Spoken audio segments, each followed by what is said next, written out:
The best DJ in town is here. He's revolutionary. Remarkable. And very large and in charge. The best DJ in town is here. He's revolutionary. Remarkable. And very large and in charge.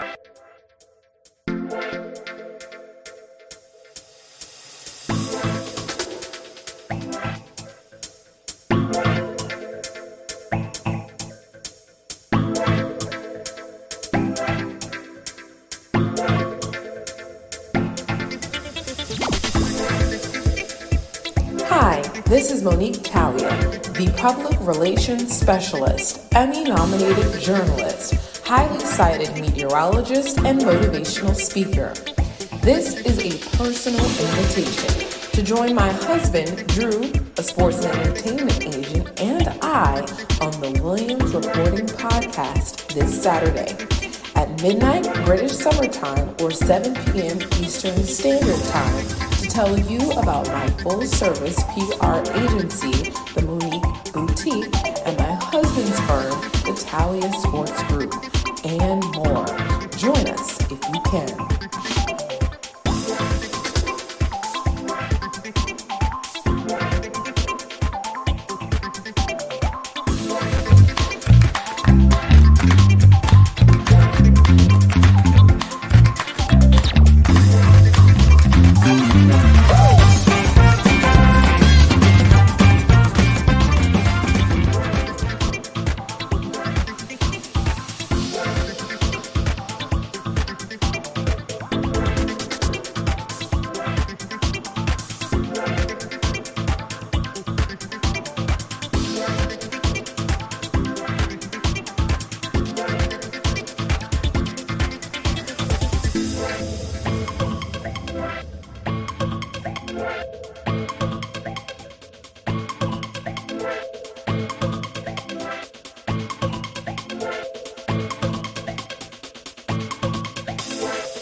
Hi, this is TAWIAH, the Public Relations Specialist, Emmy-nominated journalist, highly cited meteorologist, and motivational speaker.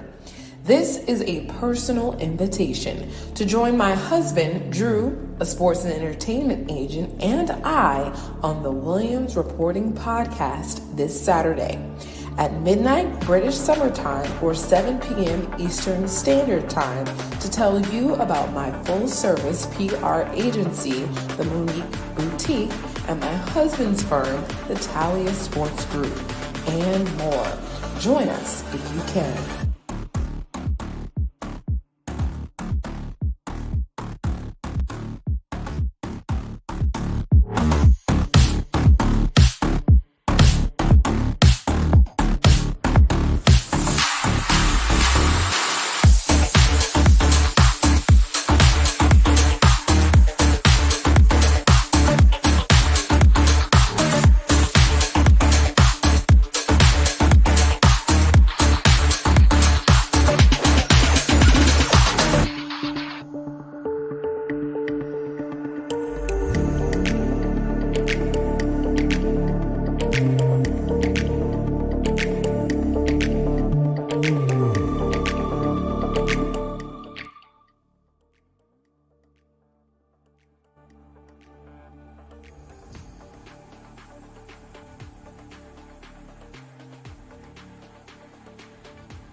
Hello? Well, I think we're experiencing technical difficulty at the moment.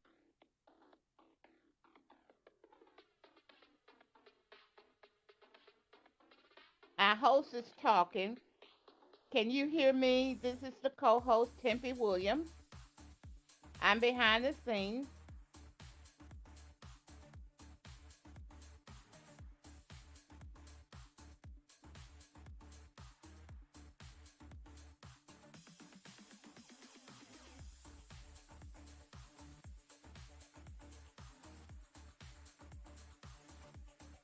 Nope.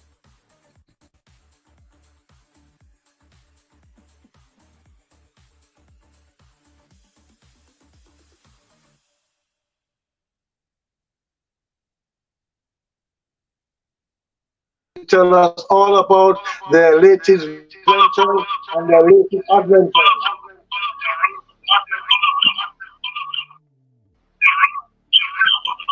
I can see you. I think the sound won't catch That's right. on.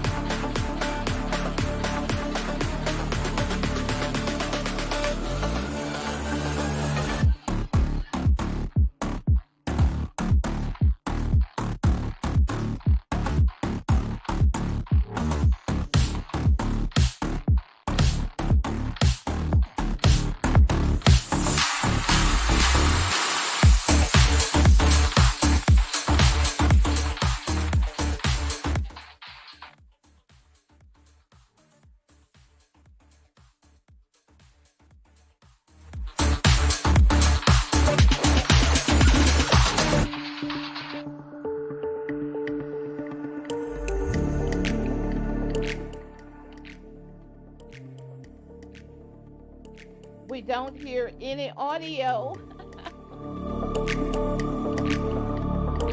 I don't know what the listening audience is here. At backstage tonight, Alex is we've got a fantastic show lined up. Monique and her husband Drew, TAWIAH.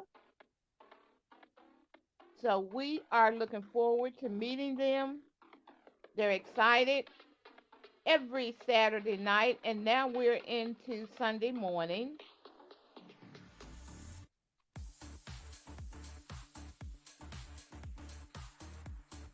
I think our host has to come behind the scene.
Hi there.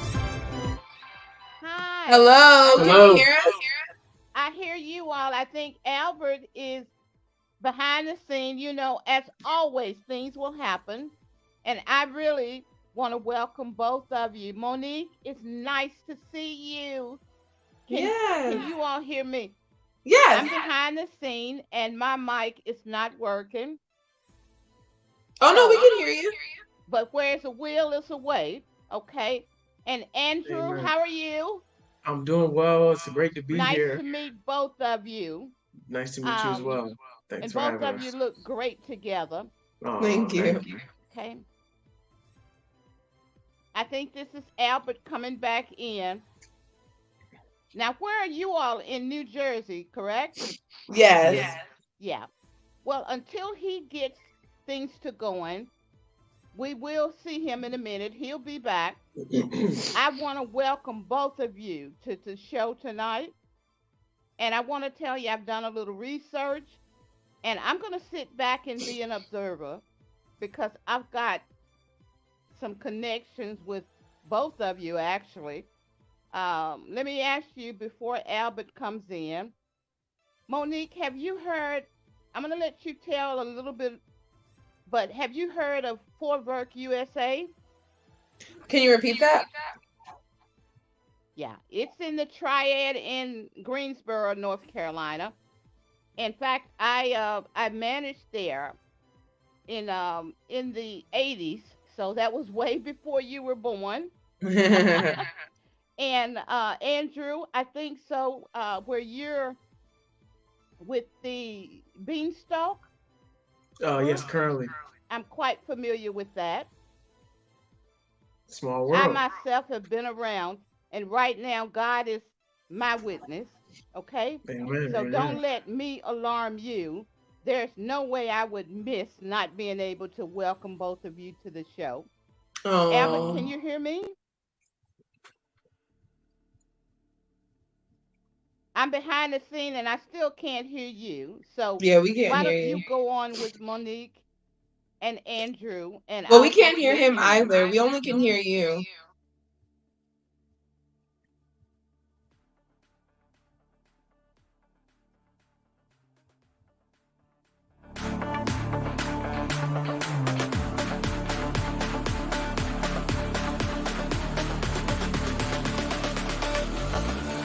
Hi, this is Monique TAWIAH, the Public Relations Specialist, Emmy-nominated journalist, highly cited meteorologist, and motivational speaker. This is a personal invitation to join my husband, Drew, a sports and entertainment agent, and I on the Williams Reporting Podcast this Saturday at midnight British Summer Time or 7 p.m. Eastern Standard Time to tell you about my full-service PR agency, the Monique Boutique, and my husband's firm, the TAWIAH Sports Group, and more. Join us if you can.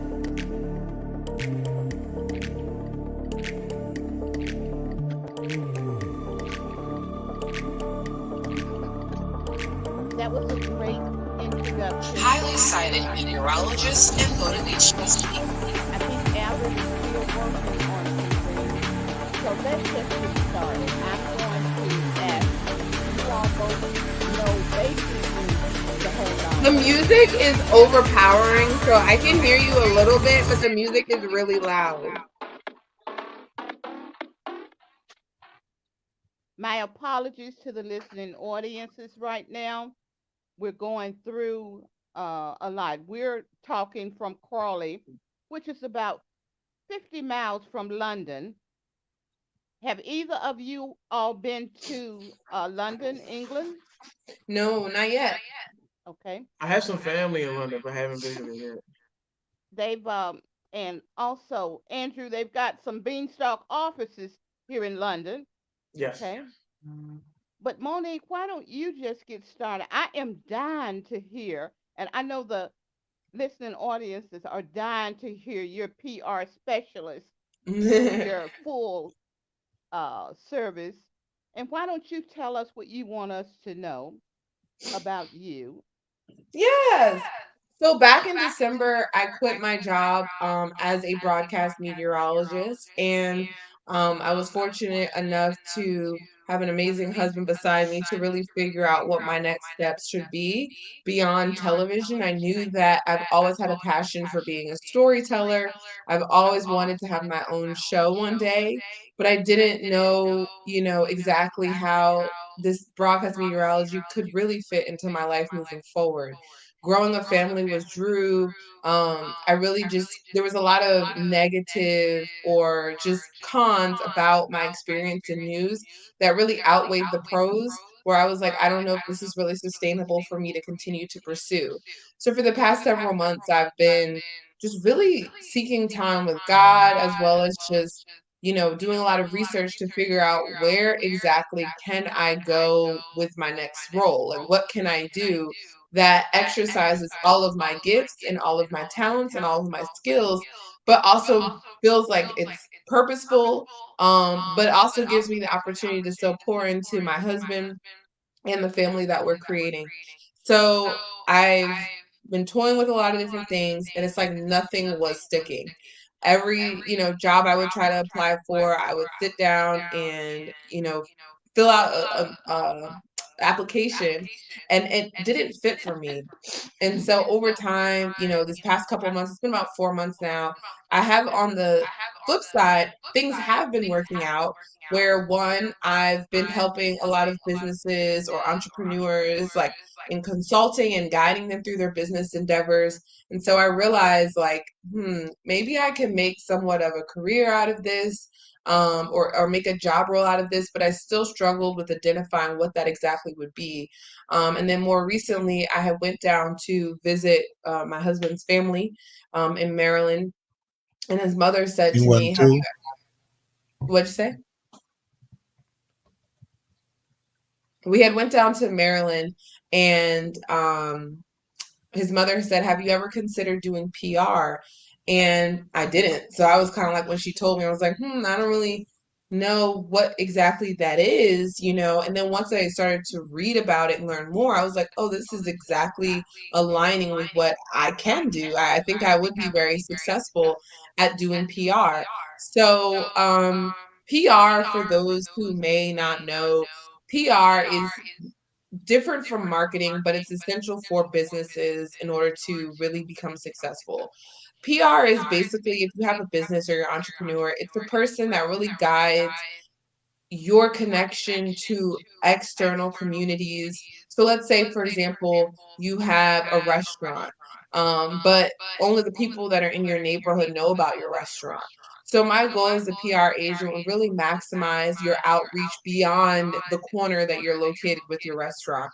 So I'm figuring out what news outlets, what digital publications, what online publications, maybe podcasts like this, that people can indulge into and learn more about your business, so then they can come visit you. So it kind of grows your landscape beyond your neighborhood. So that's what I do now. Okay. Can I just? Am I readable now? Yes. Excellent, excellent. Well, let me give my own particular welcome to the rising celebrity couple, a powerful couple, Mr. Andrew T. TAWIAH and Monique TAWIAH, our guest this morning, and we apologize again for the rocky start. I mean, this is show business, you know what I'm saying, and especially this live stream business is something that is something that it's still in development stages, especially where combining this hybrid system of radio, television, live streaming, and amateurs and professionals, all those doing their thing. Anyhow, so I just want to welcome you again. Tempe has done a good job in getting you warmed up for what's happening today, this morning. Okay. I have some news items I want to go through, but maybe we could just continue with the discussion we've been having with Tempe and yourself. And I just want to ask you again about this decision you have made to venture into the boutique, the Monique boutique. What exactly is the Monique boutique, Monique? Yes, it is a full service public relations agency. And the full service really comes into sometimes the scope as what I described of what I do with the outreach extends more than just simply contacting a news outlet. It sometimes may involve some consultation for really figuring out and helping my business that I'm working with or my client per se to figure out what their unique story angle is. And that involves maybe a little bit more consultation beyond just an outreach. Sometimes I really need to figure out what makes this business owner unique, what makes their business venture unique. And then on top of that, some of the public relations campaigns that I would pursue with certain businesses may involve more than just a one time or 1 hour experience. Sometimes it may involve ongoing days, months of planning, that type of thing. So that full service is kind of like comparative to like a contract worker where I can be contracted to a company or a business for an extended period of time, depending on what the PR needs are for that business. Okay. So I'm looking at your resume. You and Andrew have quite the resume. And your relationship is pretty young.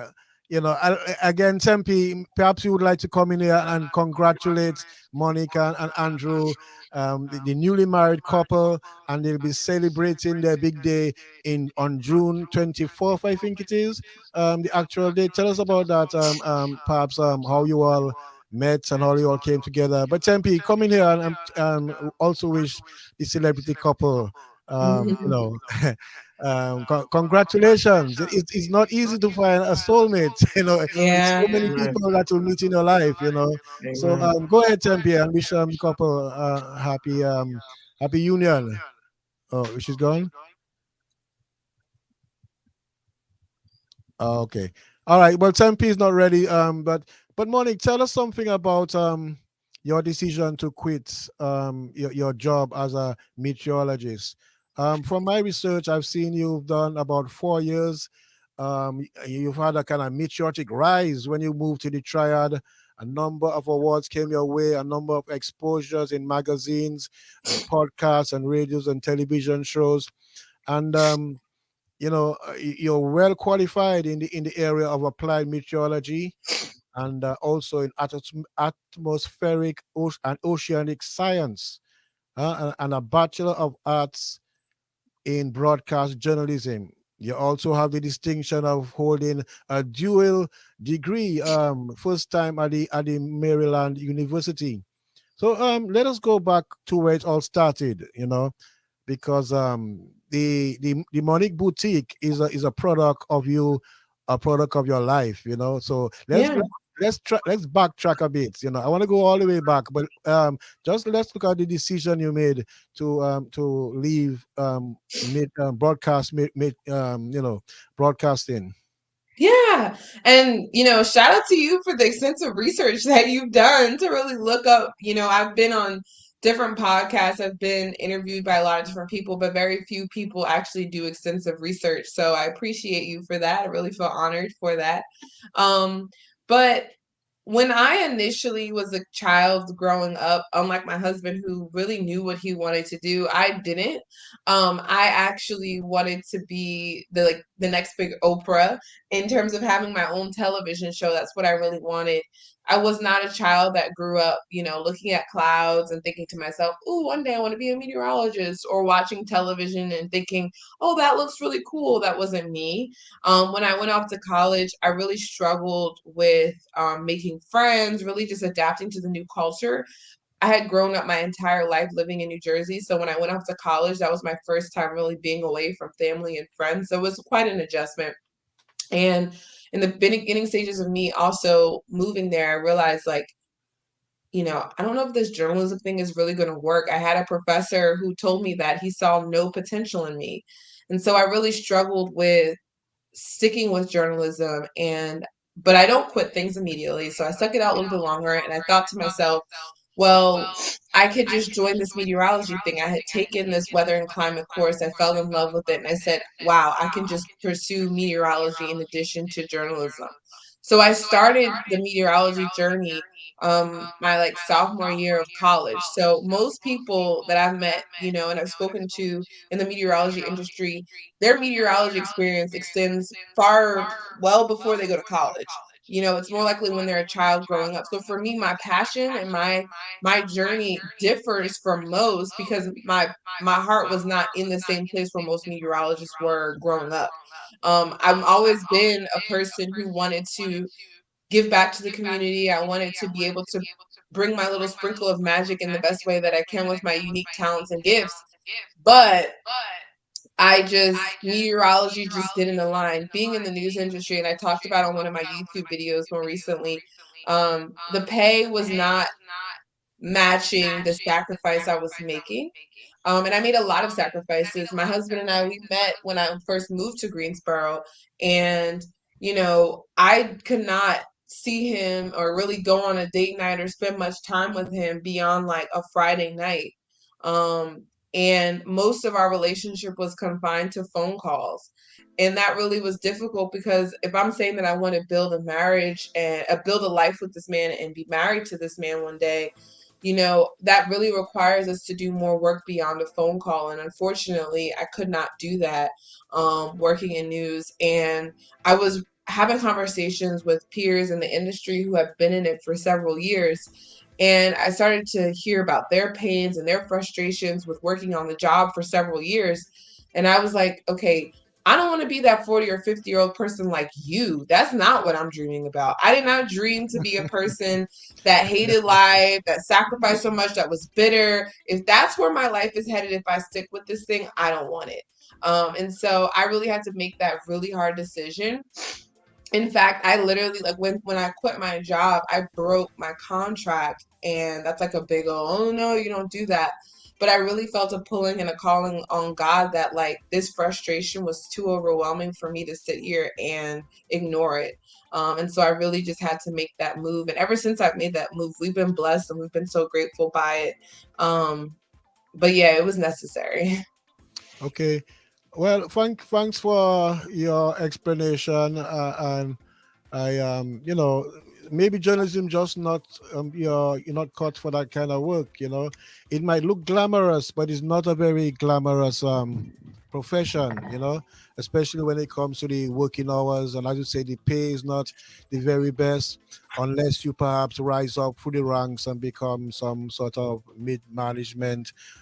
Eventually, maybe after 10, 15 years or 20 years, it might become, you know, right at the very top.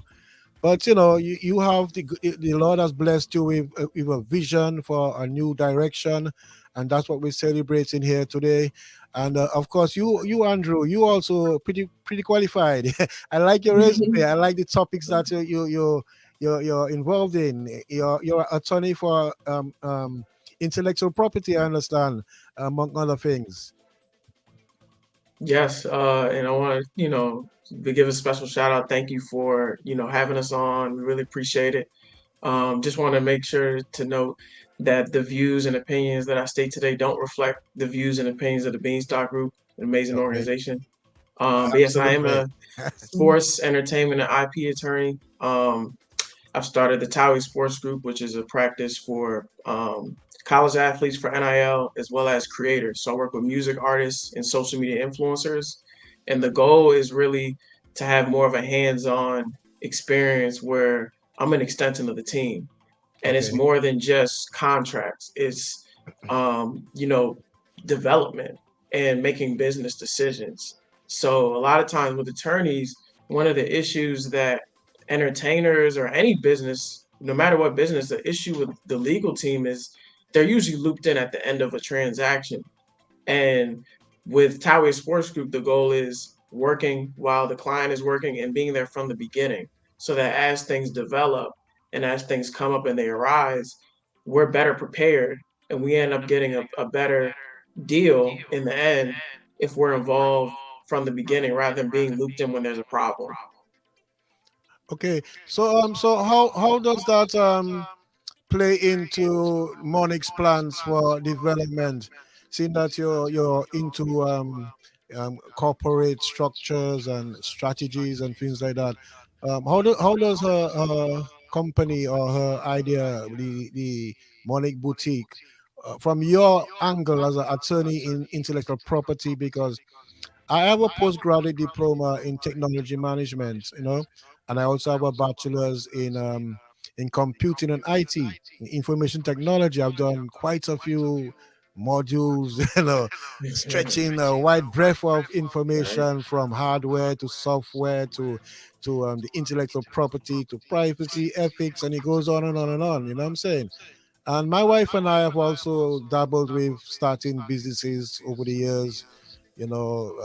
This podcast is just one of many ventures that we've embarked upon. It's still pretty new, started only February 19th. But we had ambitions to start a television network, a 24-hour television network, Amazing. using the internet and just feed various forms of entertainment. And but I was more interested in specializing in weather subjects.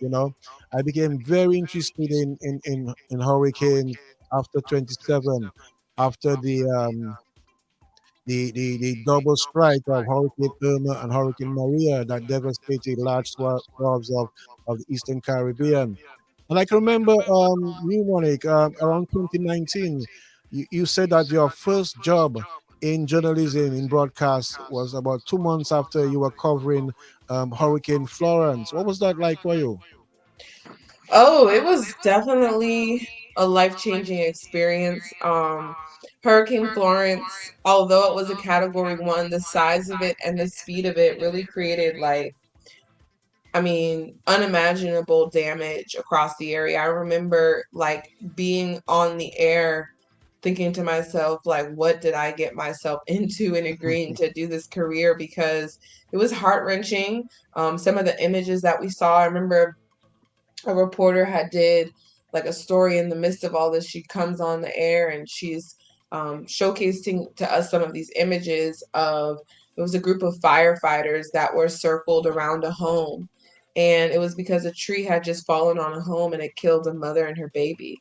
um, and that was just one thing that was just super heart wrenching, where I had to stay focused on communicating the weather and all of my energy focused on making sure I'm communicating pertinent information while simultaneously hearing about death after death after death, like people just drowning, and then seeing the images of places and neighborhoods where I frequently drive through just being submerged underwater.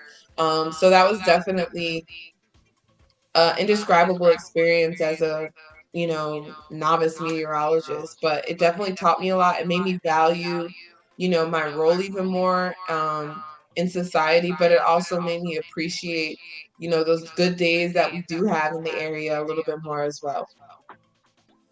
Yeah, as I said, journalism is not as glamorous as it perhaps looks to the outside. To the outsider.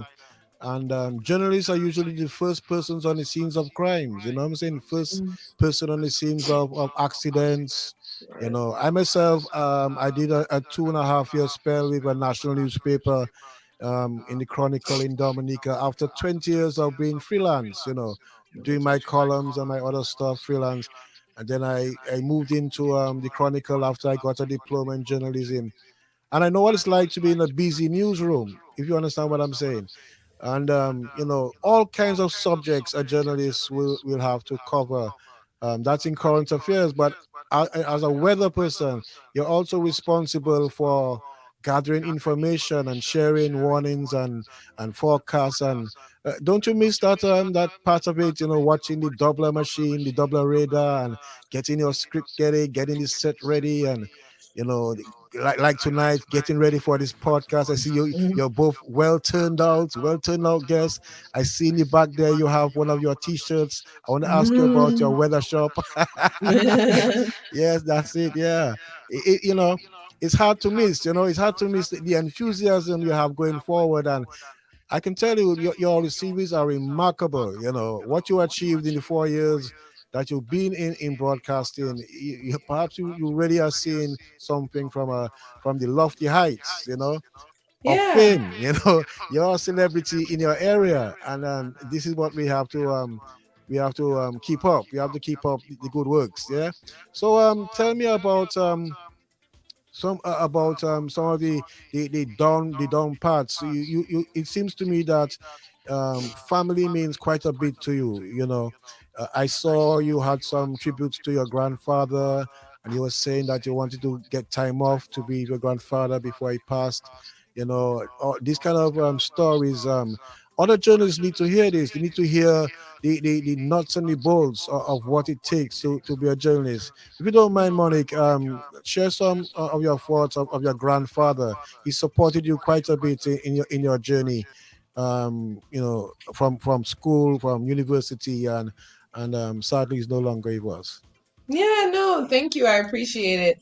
Um, I'm so grateful that I got the opportunity to spend that last several months with my grandfather. And I think my grandfather would be really proud to know that I stood up for my own self and did what was best for me. Um, I think it's funny, how God orchestrates and does things. Like I firmly believe that God, sent messages. My grandfather was one of the people of few words, but like you knew exactly what he meant always, even if it was only for a few words. And so just going back to our love story, like my grandfather didn't really get to have too much conversations about to Drew before he passed because he was getting much older and he really didn't have the same capacity to speak and everything like that.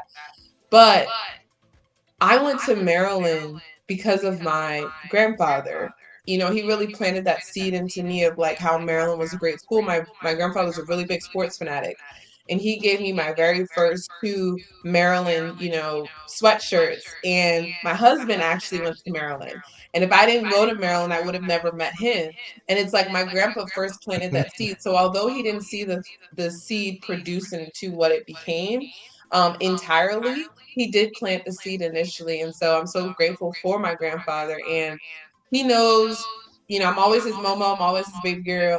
But although he didn't get to see the seed to the end, I am still grateful that I was able to experience life with him and that he was able to pour into me the way that he did, because I wouldn't be here today. Oh, that's so wonderful to hear. Tempe, did you catch what she said? Her last remarks. No, no. Tempe maybe is not. Tempe, are you hearing us on the podcast? Okay. All right. Well, let us just it's 23 minutes moving up on 1 o'clock here in the United Kingdom. I guess 23 minutes moving up on 8. I think you're based in New Jersey. Is that correct? Yeah. Yes. Okay. Well, stand by. We have a lot to talk about. This is the Albert Williams Reporting Podcast. Hi, this is Monique TAWIAH, the Public Relations Specialist, Emmy-nominated journalist, highly cited meteorologist, and motivational speaker. This is a personal invitation to join my husband, Drew, a sports and entertainment agent, and I on the Williams Reporting Podcast this Saturday at midnight British Summer Time or 7 p.m. Eastern Standard Time to tell you about my full-service PR agency, the MONIQUE Boutique, and my husband's firm, the TAWIAH Sports Group, and more. Join us if you can.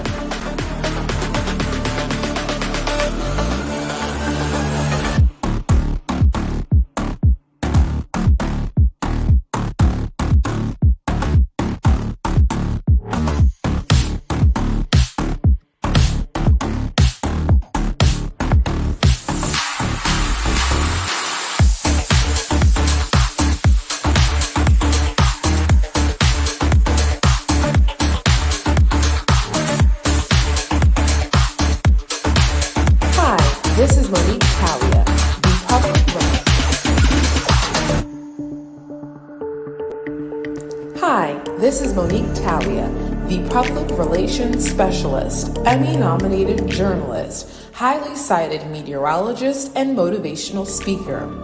This is a personal invitation to join my husband, Drew, a sports and entertainment agent, and I on the Williams Reporting Podcast this Saturday at midnight British Summer Time or 7 p.m. Eastern Standard Time to tell you about my full service PR agency,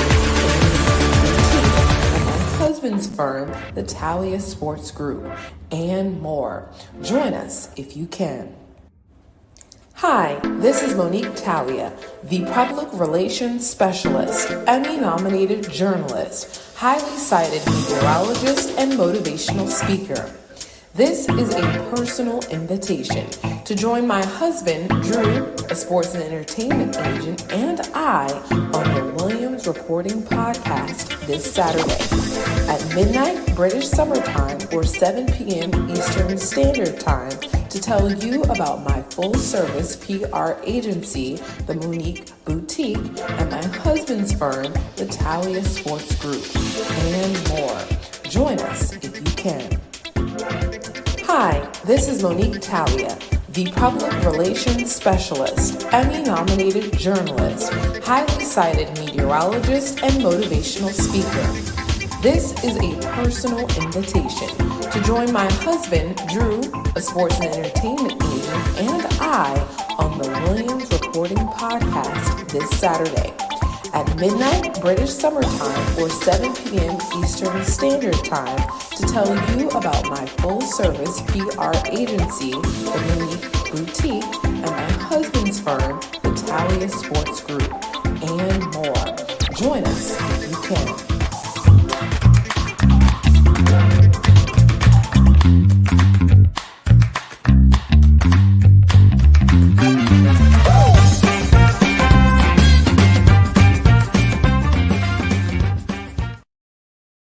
Well, we're back on the podcast. This is Albert Williams. It's 18 minutes moving up on 1 o'clock here in the United Kingdom. And we have our celebrity guest with us.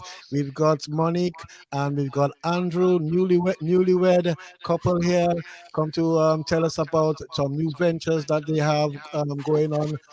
Monique is a former meteorologist, broadcast meteorologist. She has great potentials in a new found vocation, and we're hoping that the Lord can really bless her with success, continued success. I must add, on your journey in life, in the calling that you've answered. But tell me something about the Maryland University. It says that it is a leader in research, Well, and unfortunately, high Albert, praises are coming out from that. Tempe, were you trying to say something? can you hear Comment? me? Okay, yeah. I'm going to be it out right now. And unfortunately, you know me, I really wanted to ask a couple of questions, but I'll hear the show being played back. Monique, you're beautiful. Thank You're a you. beautiful person. Oh, Um, and I'm going to be honest with you. I'm quite impressed. You're a worldwide star. oh, Andrew, you are too, both of Thank you. you. oh. Thank you. And as much as unfortunately things will happen, the two of you all have handled this beautifully. I wish Mm, you both much success, thank Thank you. you. much success.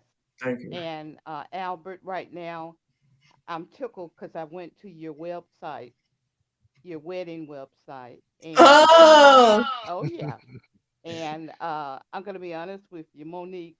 I'm just tickled at the first thing that you were. I'm taking it from the business to the lovey-dovey side. I'm the wifey, okay? And Andrew, I've got a. This is woman talk now. Yeah. Monique, how does it feel to say my husband? oh, it's so funny. It's so funny. Because I Like, read on there, you see, Andrew already knew you were going to be the wifey. yeah. He already knew it, and God had a plan for both of Mm, you. When I'll take it just a little bit about me. If you do get a chance to look at my novel, Feelings, in fact, it was published in Maryland, but the back cover is Oprah's outfit. I'm modeling it. when she Mm. was in Chicago. Oprah was born. We were born the same year. Now I'm telling all my age, okay? And I have a lot. When she came to Chicago with AM Chicago, in fact, she graduated right close to where I did. I went to Lemoyne on. I went to Fisk. I went to Vanderbilt. I was accepted at Meharry Medical School. One of the first set of Afro American black women. Okay, just as you, Monique, you're a first in everything.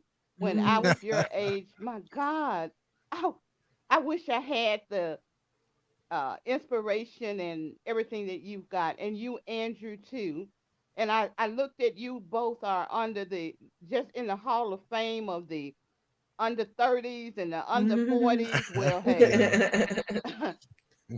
Yeah. my husband, you see, I love saying that. My husband, Ross Albert Williams, reporting podcast, the best podcast in town. We Amen. Oh. are your, well, I'm a little bit older than him, but we anyway, I won't go there. Okay. But that's me modeling one of Oprah's outfits. In fact, I have Mm. several. Um, when and that was my mom. I'm very proud to tell you that both my mom and dad um, passed away, and at the age that I am now, so I'm very, very passionate about how you treat people, my emotions, Mm. and my success is God. My plan was not to be here Mm. Mm. in London. I came here to meet that great man that's the host Mhm. because he answered a page through our publisher. I had Wow. published my novel, but my studio was right close to Harpo Studio, right where Oprah. Um, and also I went to church with Barack and Michelle Obama. Okay, so Mm. I have dealings with both of them. When he was still a senator, and Oprah was the one that endorsed him. So I'm very close to both of them. And Monique, I listened at a little bit of your 30-minute show, and whoever that mature gentleman told you to forget about Oprah, think about you. I endorse that because Oprah at one point was the first. In fact, she was the richest woman in the Mm. 20th century. And at one time, she was the first Afro American woman that became a billionaire. And you don't know the path that she had to go through to get there. The Mm. two of you all, let me tell you something. Oprah would be so proud of you all, and I'm sure she Mm. Mm. is. So just keep going. Don't stop. Mm. Obstacles may come in your way, but you want to know something? That's what life is about. Mm. It's rising above the obstacles. I am Yes. so impressed. Wow. And that man, Albert Williams, I love you, baby. And let me tell you something. And I love you too, we'll be baby. celebrating we'll be celebrating our wedding anniversary. And don't you get it wrong, Monique. I had him to. We stayed engaged for 5 years before we legally became married. Okay, I was not gonna come over here without something. You know, Mm. my dad helped found our Baptist church, one of seven. His name is still on a cornerstone. So I don't know what you would call me, a Baptist, Christian, Rastafarian, whatever, okay? But I know God has a plan. And I'm going to Amen. leave you with this note. Malachi 4:13, Mm. when he says, God, prove me. Mm. He said, I'll open up all the windows. And he has. He's opened up the windows for you both. You both are blessed. No matter what anyone says to you, go to God. Bye. And thank you so Amen. much for being on the show. Thank Oh, We had a thanks lot for of you. having bubbles, us. but the audience to see you and they love you. Albert, I Thanks for Thank think you've having done you. a us. fantastic job, my love. Bye bye. Can you Well, All sign thank right. me out of the show? And bye bye to all the listening audiences. We love you. And until next Saturday, this is Tempe Williams, and I am the co host of this beautiful show, Albert Williams Reporting Podcast, the best podcast in town. Bye. All right. Bye. Bye bye. Well, thank you, Tempe, for your input there. I'm sure you can tell our young couple here a thing or two about marriage. We've been married since 2008, thereabouts, yeah, 2008. So it's been a long haul so far. But we are enjoying, working together, planning together, dreaming together. And one of these days we'll go on, we'll go into the great beyond together. Yeah. So that's the way it is. I know. But we have Monique and Andrew TAWIAH. Is that the correct pronunciation? Because I've been listening to it quite a few times. And what is the history of that surname? What is your heritage? If you don't So mind me asking. yeah, so it's actually pronounced TAWIAH, but we pronounce it TAWIAH. So TAWIAH means it's Ghanaian, means you're born after Oh. a set of twins. So my family comes from Ghana, Accra, Ghana. My father is God, my mom is Fanti, and somewhere down the line, my great one of my ancestors, my great great grandfather, I believe, is initially the last name was Lamptey, cut off his last name and went with his middle name. So that's the history behind the name. It actually means you were born after a set of twins, but it's Ghanaian. Wow, that is interesting because you know, the African culture as compared to the West Indian culture. The West Indian culture is like a offshoot from the migration of Africans during the transatlantic slave trade to the West Indies and to the Americas, North America, and so forth. And we've lost a lot of that rich heritage, that rich historical connection you have with your forefathers and with the Yeah, land mass, the Africa, and the various tribes and various customs. We became Britishized and Anglicized, and besides the horrible treatment of slavery, we've lost our culture. We've lost our yeah, language. I yeah, speak yeah. English, and Dominica, they do speak a little bit of Creole, and so other Western islands might speak some Papimento, Dutch, a little French here and there, and but all these African people, were brought over. And they got mixed down with various, and but I still appreciate being a West Indian because this is who I Yeah. am. You can't run away Amen. from it. You cannot reinvent the past. You have to accept the past, analyze Right. the past, grab a hold of it, and grab a hold of your future. And I'm sure you have lots to tell us about your Ghanaian heritage. For When was it? sure. A few weeks ago, in January, there was a whole tribe of various monarchs and kings and queens from Africa. They went to Jamaica on a mission. They were invited to as part of, I think, the 50th or the 75th anniversary of the University of the West Indies.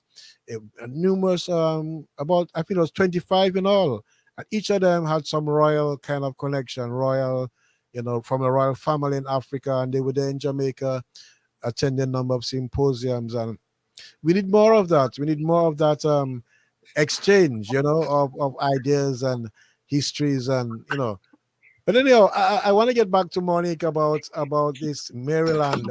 How did they arrive at the what's the abbreviation? MUD, University of. UMD. UMD. Is it UMD. like taking the last letter of Maryland to get the MUD? So it's UMD. It's called University of Maryland. So they just take the U and then the M and then the last letter D for That's Maryland. what yeah. It's a unique abbreviation, I must say. Yeah. Mhm. And also at the university, tell me what's more about this billboard. What did you get the billboard for? Billboard. I was on a billboard when I was in Greensboro, North Carolina. That was just when I first got there. They wanted to promote and they were excited that I was a part of the team. So I was on my first billboard. Just like that.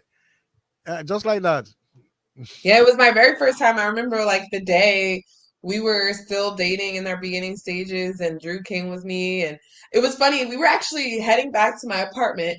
And as we were driving, I'm like, wait, that's me on the billboard. And I was like, I pulled over on the side of the highway.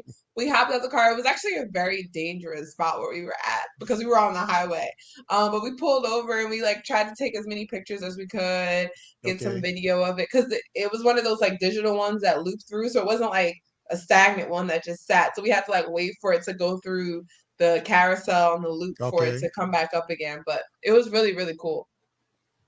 All right. And tell me about your TED talk. That must have been one of your highlights. When did it take place? And tell us more about the content. Powering through storms. Tell us about the concept behind the talk. Yeah, it was in November. So it was just about like 5.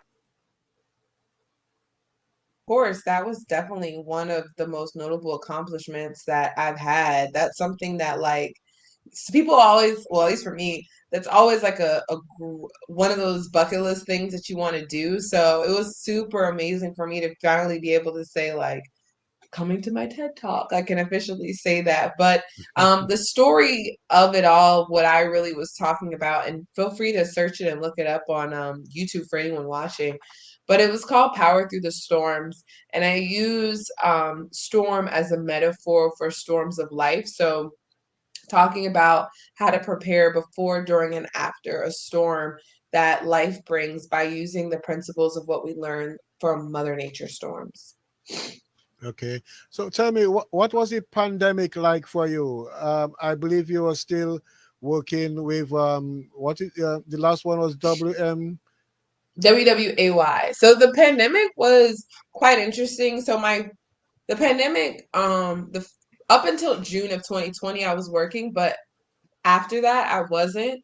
For from June 2020 to June 2021, I was not working in news. So I was still earning my master's degree, but I moved back home with my family. I was able to spend some more time with my grandfather during that time.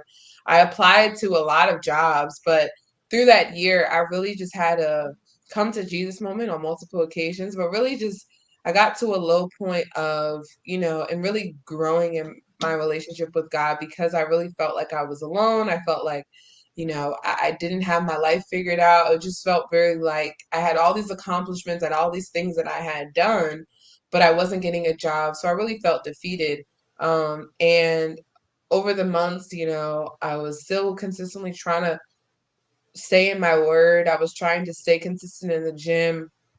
Finally, I got like a turning point in my mind when I really started to make a change. And I started to grow more confident in my natural hair through that time. And then eventually, I finally was able to get that job in Greensboro, and my life really started changing for the up and up.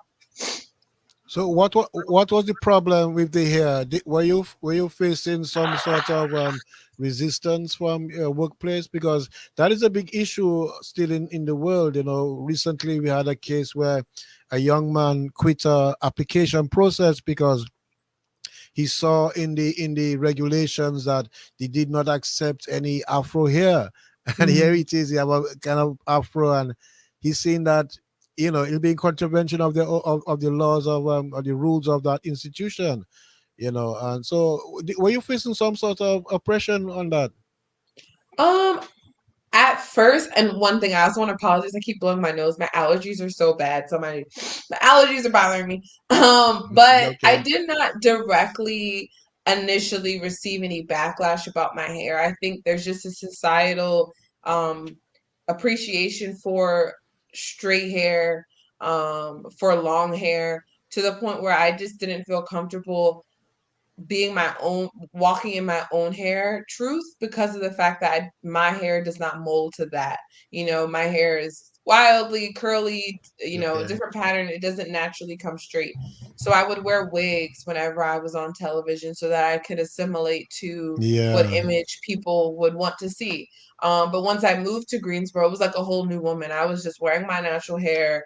And I really enjoyed, I felt free in being my own self, because in wearing the wigs, I felt like I was kind of like always feeling like I was putting on every day. Like I was always putting on like a mask, you can describe it or relate to it as, or some type of, you know, fakeness about me every day that I kept having to just put up on. But once I like was wearing my hair, I was like, ooh, this is me. I'm in my Okay. freedom. But that's when I did receive backlash from people. Not everyone was as understanding and receptive of it. And not talking about my coworkers, not talking about, well, at least not to my face, not to the staff that was there, but to viewers. I had gotten, I remember one day, and I did a whole video about this, but on TikTok, not TikTok, on Twitter, sorry, excuse me, on Twitter, someone compared my hair to that of like a cartoon character. And I wasn't offended by it because this is how God uniquely made me. But I definitely took it as a moment to really educate people on the way that we really need to start accepting people's and their differences more. And I felt as though, and I know that I was presentable through it, so it wasn't like I was looking crazy. Okay. I just think that they're just not familiar with a Black woman in her natural state, because not most Black women don't appreciate and value their natural state enough. So you were employed during the time of the George Floyd protest during the, in May 25th, 2020. I think I was like right about to leave my job with it. Like the uprising of the Black Lives Matters movement was right when my job, like I was leaving my job. So I wasn't really as invested in the coverage of it. I wasn't there so much for that. I was not working then. Okay. But nevertheless, as a young black person, wherever you were in the world at that time, you cannot deny that it was something to behold. You know what I'm saying? Oh yeah. Conservative statues being toppled into seas and into rivers, and whole heap of dialogue took place. But we survived it. We survived the pandemic. We survived the Black Lives Matter, and here we are, 2023, just starting in a new year, and got some new visions. The MONIQUE boutique. So we want to Mhm. switch back to the MONIQUE boutique. How has business been so far? It's been great. I think I feel the most confident in this role. You know, I like I said, I was taking a lot of different um I've been trying to figure out what the best thing for me is, and I've been feeling like this is really a great fit for me. I would say like over the past week or so, I had like 5 or 6 potential clients that I had meetings with, which Okay. is really amazing for me because I haven't really done too much extensive outreach beyond posting it on social media. And then maybe here or there I'll tell somebody about it, but I really haven't fully indulged in the like true on marketing of this business. So I'm really grateful that I've been able to get those reaches back from people. And I'm excited to see where this will go. Like I said, this has been like a week that I've officially kind of launched it. Yeah. So I feel like hearing back from like 5 or 6 people, to me, I'm like, that's really good. Yeah, it's very good. And so what are your projections going forward? Are you like your husband there? He said he deals with corporate strategies and all of that. Do you have a strategy and some goals that you say in the next 10 years where you should be? Because I really appreciate your voice as well. You have quite a voice. I could see that you could maybe get involved with the animation industry, voiceover industries, promos, other audio visual content, that a lot of corporations need, and that's what I established this podcast as a platform to apply all my various hobbies and skills and interests, which are eclectic. As a former journalist, everything really interests me if I want to be interested in it. besides my pet hobbies, reggae, Mm. Rastafari, and what have you, and but really everything can interest me at the right time and the right moment. So, like, yes, as I say, for your plans, what are your vision? Because you talked about Oprah, and you said you did some research on Oprah, and you've seen some of her journey and what it takes to really get there. What is the vision? What is the goal? Yeah, You PR agency, yes, but I'm sure you have a goal. You have so much talent. You have so yeah. much in meteorology and journalism and all of your past achievements. I consider that okay. Like for instance, in the Open University, I studied systems thinking, and one of the methods of systems thinking is what they call community feedback, or a community, of like minds. So going forward, do you have a definite goal? I want to be a international spokesperson, talk show host, or do you want to establish something else, like a school for journalism or a school for what to teach weather? See, not to have such a strong qualification in weather, you know. It'd be a shame for that not to be used. Yeah. And so that's my concern here. What do you have to say about that? Yeah, and I appreciate you seeing so much potential in me and greatness in me. I really do. I think my biggest goal would be to establish my own production company, and continue to have that television show. That dream does not die. I think I really just am in pursuit of what God is calling me to do in each season. And so sometimes that requires, working towards the vision God's way, and sometimes his way is little strange and doesn't necessarily make sense, but I do think that everything that I've done is aligning me perfectly for where I desire to go. Okay. Well, we've got Andrew and Monica in the house with us. We did have Tempe on earlier on. She's gone into the background, taking care of business back there. And Andrew, tell us more about your group of sports companies. What exactly is that all about? So to go back, it will help to really understand like what's going on today. I'm originally from Baltimore, Maryland. Ancestors from Ghana. So growing up, my mother, Cindy TAWIAH, actually, she's the owner of Diva by Cindy hair care brand. Um, and it's actually the first hair care brand to have a vending machine with hair products. And she's had, the product distributed around the country from stores like Walmart, Giant, you name it. And she would always say, what's your purpose? What's your vision? What is your goal? What do you want to do moving forward? And when I was younger, my goal was always to play professional basketball. That's what I wanted to do. And I had a decision to make. My senior year of high school, I had some Division II and Division III basketball offers. And while I was going on college visits, coaches would ask, "Hey, what are you looking to do?" I knew I wanted to go to law school all along because, it was always an interest of mine. And growing up, I was the student who would, or the kid that would always ask questions, very inquisitive, you know, thinking about power structures. So my senior year of high school, I'm going on visits and coaches will say, "What other schools are you looking into?" And on the visits, I'll say, "Oh, I also got into University of Maryland." One of the coaches said, "Hey, go to Maryland." He told my father, he said, "We love you as an athlete. You're a great player, but we see so much in you. Pursue your goal of becoming an attorney." You know. Okay. So when I went to Maryland, worked with the women's basketball team as a scout player. Also started an events business, doing events. So I created a charity basketball game. We hosted homecomings. We did promotion for music artists, started a blog. So that was my background in entertainment. Always wanted to combine my passion with my interests. So TAWIAH Sports Group is a sports and entertainment practice. Mainly right now, we're focusing on music artists and social media content creators. We do some NIL work, but at the helm of it, we're working off of dreams and goals. And for me, the frustration was specifically, in the African American or the minority community, a lot of people have dreams and goals of, you know, becoming an entertainer or becoming an athlete, but they don't really understand that it's a business.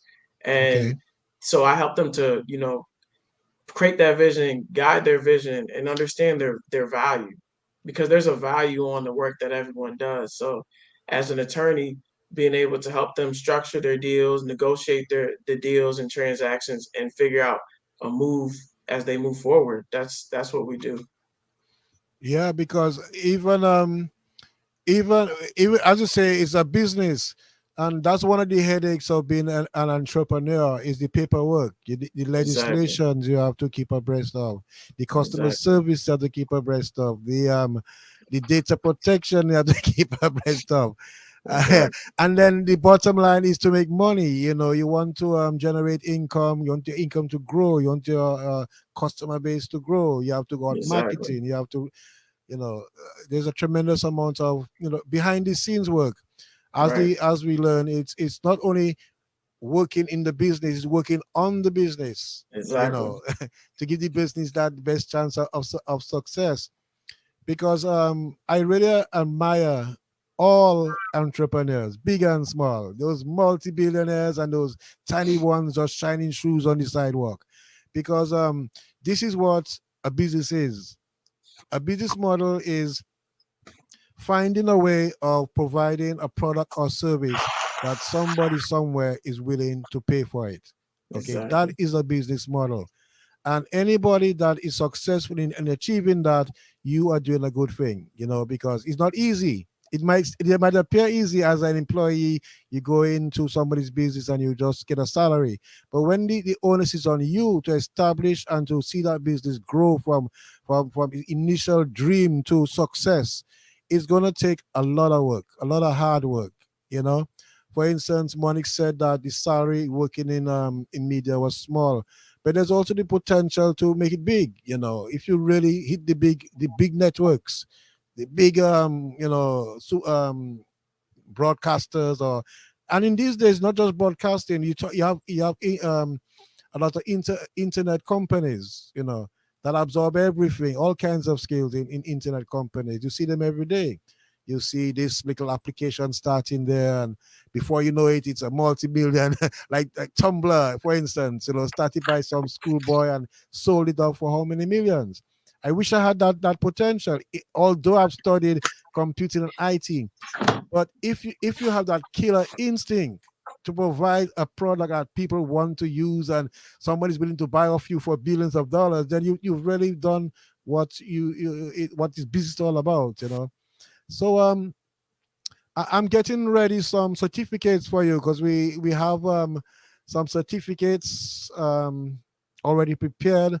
I don't know how long you prepared to send the program with us. It's already 30 minutes moving down after the hour. I don't know if you have other engagements for the night. Maybe you look very cool and casual. Maybe you have, something to somewhere to go later tonight. I'm not too sure, but let me see if I can get those certificates up so that we could have an official handing over, as it were. So just stand by. Feel free to answer anything that I said whilst I go and look for those certificates for you.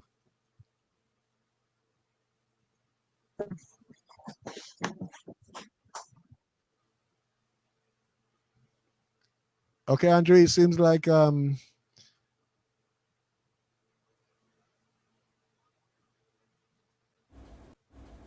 Hi, this is Monique TAWIAH, the Public Relations Specialist, Emmy-nominated journalist, highly cited meteorologist, and motivational speaker. This is a personal invitation to join my husband, Drew, a sports and entertainment agent, and I on the Williams Reporting Podcast this Saturday at midnight British Summer Time or 7 p.m. Eastern Standard Time to tell you about my full service PR agency, the Monique Boutique, and my husband's firm, the TAWIAH Sports Group, and more. Join us if you can.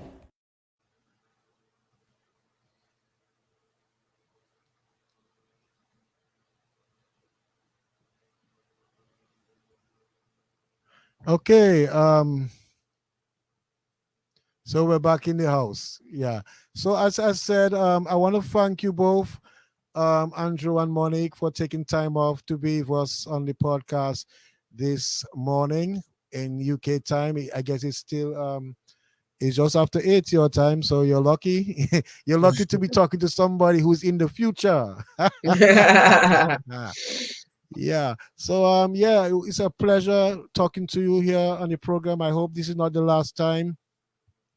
We have so much we could share tonight, but on this occasion, I think maybe you would like to go and relax, you know, and absorb what we discuss here tonight, this morning, tonight.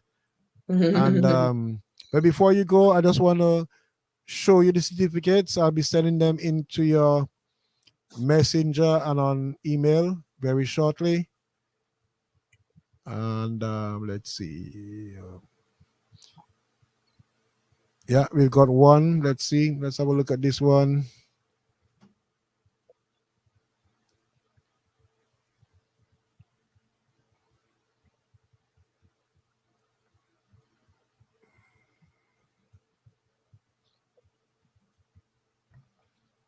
Okay, let's just take a break.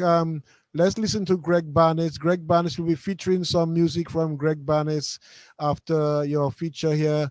In the meantime, let's just hear what he has to say. That'll give us some time to get those certificates on the screen.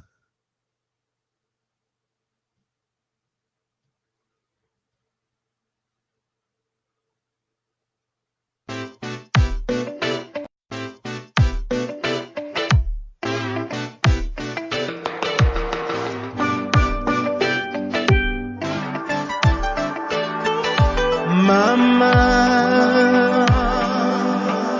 if I had the money while you were here, I would have bought you that little islet in the sun. But since I Hi all, hi. I'm Greg Bannis. You can call me Lord Breaker, you can call me Gaylords, whatever. But I'd just like to let you know a few little facts about my brand new album called Reggae Reggae Man. You know, they used to call me Breaker, Greg, whatever. And I started doing gigs in Austria and Switzerland and Germany and where have you, Belgium. And when I turned up, they would say, hey, here comes the reggae man. So I thought this is a great title for an album. So about a year ago, a year and a half, a year and 2 months, a year and a week ago, let's say, I started working on an album of reggae-ish songs. Because, as you know, I'm not a reggae singer, but I do reggae, you know. So, I started writing some... Oh, my God, what's that? I started writing some songs, and I got my Mac up in my little studio with me. And here we go. Hit start. And here we go. I started laying some musical tracks down, all in reggae, almost all in reggae tempo, reggae beats, and then adding some bass and some drums and blah blah blah. By the way, I did everything myself. It's hard work.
And as you can see, Monica and Drew, I don't know if you've seen one of the certificates. Yes, thank you so much. Really appreciate it. It's really Okay. an honor to be here. We really appreciate you taking the time to, allow us to share our story. Just want to even say, like, for anyone that's listening, don't allow anyone to deter you from doing what it is that you've been called to do. Um, there's so much that can be done today, with all the resources that we have, and even when you want to talk about the ability to distribute a product, now that we have the internet and social media as a resource, um, there's so many connections that you can make. Even the fact that we're able to have this conversation on this stream from the Yeah. U.S. to the U.K. to have that connection, don't allow anyone to deter you from doing what it is that you want to do. I just want everybody who's listening today to know that. Okay, Drew, thank you very much. Yeah, the marvel of the technology today, is unbelievable. And it's only going to get more and more comprehensive, more holistic. You know, things are going to happen. Recently, Elon Musk, one of the richest men in the world, launched one of the biggest rockets, 400 feet long, tall, and it was supposed to orbit around the world and then do some other stuff, and it only lasted a few seconds in the sky. And that's where all the money is. The money is out there. Right. So we got to just do what we have to do to make ourselves comfortable in this life. We can't go anywhere with all the riches of the world. But in the meantime, our relative, our ancestors, our relatives, friends, people in this world generally need more love. We Yes. need to really receive more love, not just in words, but in actions and in deeds. We got to spread that love because that's what we were born to do. We are born to be useful, born to be loving. The whole act of raising a family is an act of love. So everything else comes from that. But there you have it. I can see your certificate, Drew. Certificate of appreciation, proudly presented to Drew TAWIAH for your appearance as a guest on the Albert Williams Reporting Podcast, signed by executive producer Tempe Williams and your producer presenter Albert Williams. And we are so happy that you were on the program today. And maybe 10 years from now, 20 years from now, you look back and you'll remember this moment, if there's not any other further moments. Because every time you come on, you will get a certificate. Maybe we'll upgrade the certificate as a we'll find a way to categorize you. Maybe let's say um, you know, a regular contributor or something of that nature, and upgrade the certificates because it's our world. And are there any last things you'd like to perhaps share with us, Monique and Drew? As you bring this podcast or your segment to a close, following this interview, I'm intend to share some new music from a Dominican, Greg Bannis. I don't know if you've heard about Hot Chocolate. Have you heard about the British group Hot Chocolate, especially in the latter times? No, No. I haven't. no. Love Uh, to introduce. yeah, they're a British pop group that was very famous in the 70s. They had songs like "You Sexy Thing" and Oh, yeah, I've "Here heard of Comes the that. Winner" and things like that, and a number of songs. Well, Greg is a Dominican, and he's a founding member of the Gaylords Power Union. And after that group broke up, after some years he got involved with the Hot Chocolate as the lead singer. The lead singer died, and he replaced the lead singer. And believe it or not, he continued that job for 18 years. 18 Mhm. years as the front man for Hot Chocolate. Look him up, Greg Bannis, Hot Chocolate. And he left the group in 1990. No, in 2010. He joined the group around 1990 and left around 2010. You know, and he's doing his thing out there still. And we'll be featuring some music of his brand new music after your interview. Feel free to hang around and listen to the program. Some sweet music. You heard him talking about Reggae Reggae Man earlier on, and we'll hear much more about Greg and his latest offerings. But for you, my dear friends, is there anything you'd like to say before you leave tonight? I just want to say thank you again for having us. We really appreciate you guys seeing something in us, and always just, it's great to hear people pour into us. You know, your wife is amazing as well. So we thank you again for your time. Okay. But before you go, what about this weather shop? We kind of didn't get a chance to talk about that. Yeah. What is If you visit my website, www.moniquetawia.com. Sorry about my allergies. Okay. But you can see some of the items that I have on my storefront, as well as you can see some of my services if anyone's interested in PR as well. Okay, Monique and Andrew, it was a pleasure having you on the podcast. I'm going to get your certificates into your. Actually, I'll attach them to an email and send them to you that way instead. Thank you. And I wish you two the best of luck going forward. You in your sports adventures, and Monique in her public relations. What do you call it? A full PR agency. Okay. Yep. Look out for that. Much more for Monique and Andrew. And just thank you very much for coming on the podcast tonight, and wish you all the best. Thank you. Bye-bye. Okay, thank you very much. Let's get that promo going for one more time. Hi, this is Monique TAWIAH, the Public Relations Specialist, Emmy-nominated journalist, highly cited meteorologist, and motivational speaker. This is a personal invitation to join my husband, Drew, a sports and entertainment agent, and I on the Williams Reporting Podcast this Saturday at midnight British Summer Time or 7 p.m. Eastern Standard Time to tell you about my full-service PR agency, the Monique Boutique, and my husband's firm, the TAWIAH Sports Group, and more. Join us if you can. The best DJ in town.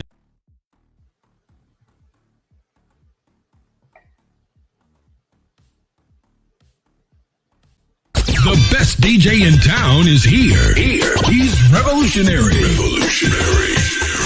Remarkable. And very large and in charge.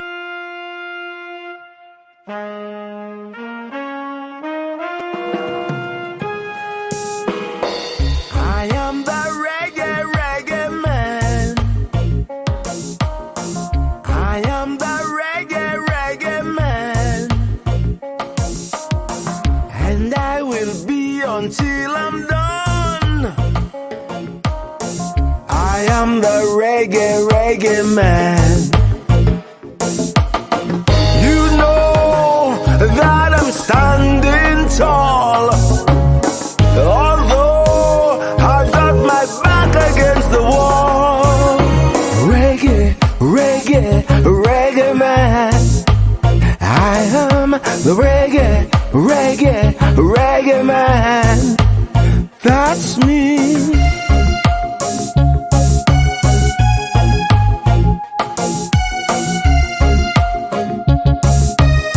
Reggae man.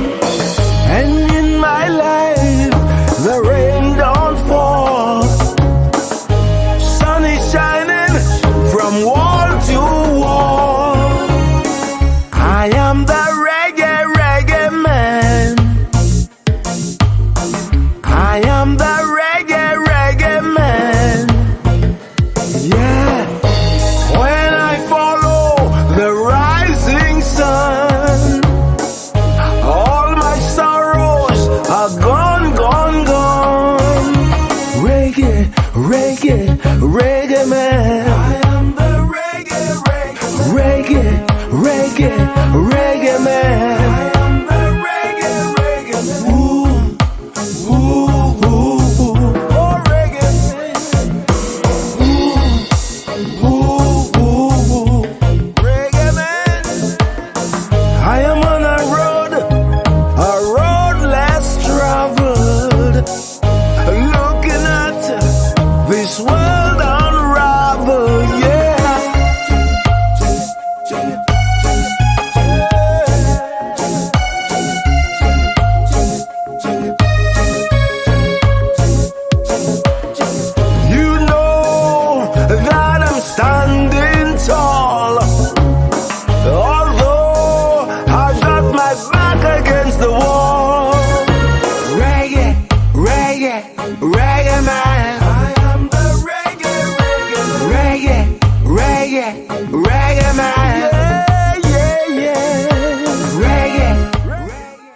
and it's 1:30 a.m. in the United Kingdom, Sunday morning, the 23rd of April, 2023, and you're listening to new music from Greg Bannis from Dominica, from his new album, Reggae Reggae Man.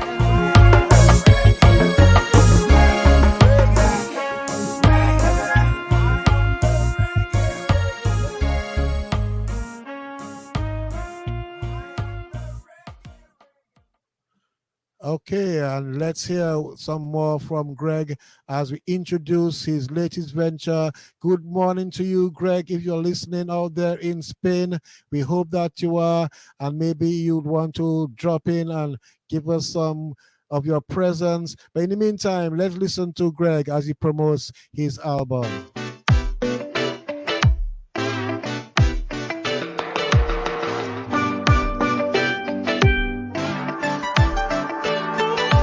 Mama, if I had the money while you were here, I would have bought you that little islet in the sun. But since I know. Hi all, hi. I'm Greg Bannis. You can call me Lord Breaker, you can call me Gaylords, whatever. But I'd just like to let you know a few little facts about my brand new album called Reggae Reggae Man. You know, they used to call me Breaker, Greg, whatever. And I started doing gigs in Austria and Switzerland and Germany and where have you, Belgium. And when I turned up, they would say, hey, here comes the Reggae Man. So I thought this is a great title for an album. So about a year ago, a year and a half, a year and 2 months, a year and a week ago, let's say, I started working on an album of reggae-ish songs. Because, as you know, I'm not a reggae singer, but I do reggae, you know.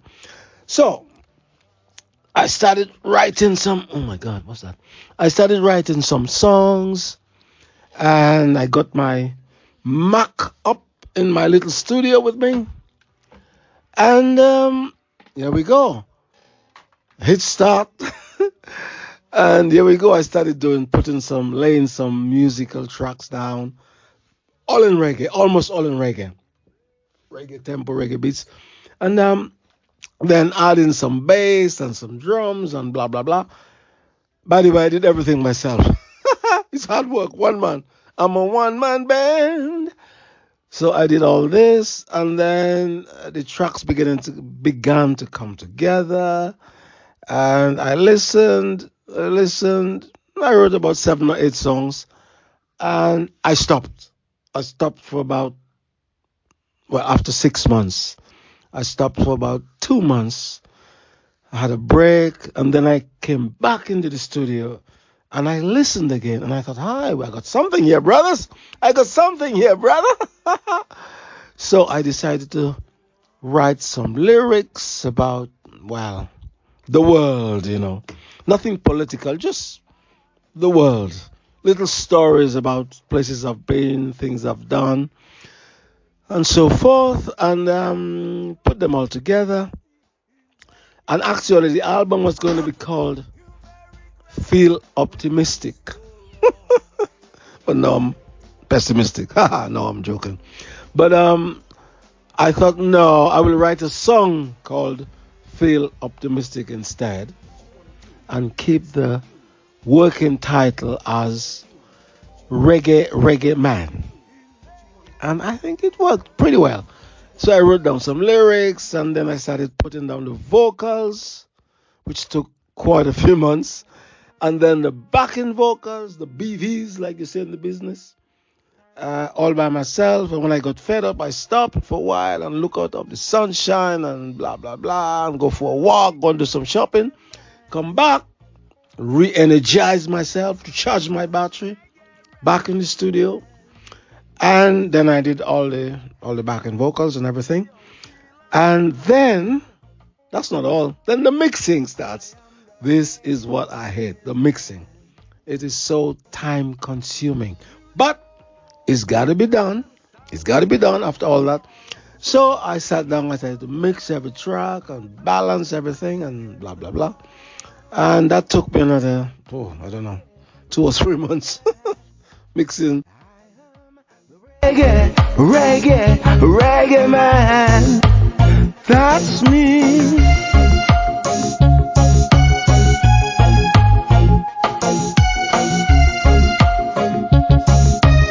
Reggae man, and in my life the rain don't fall, sun is shining from wall to wall.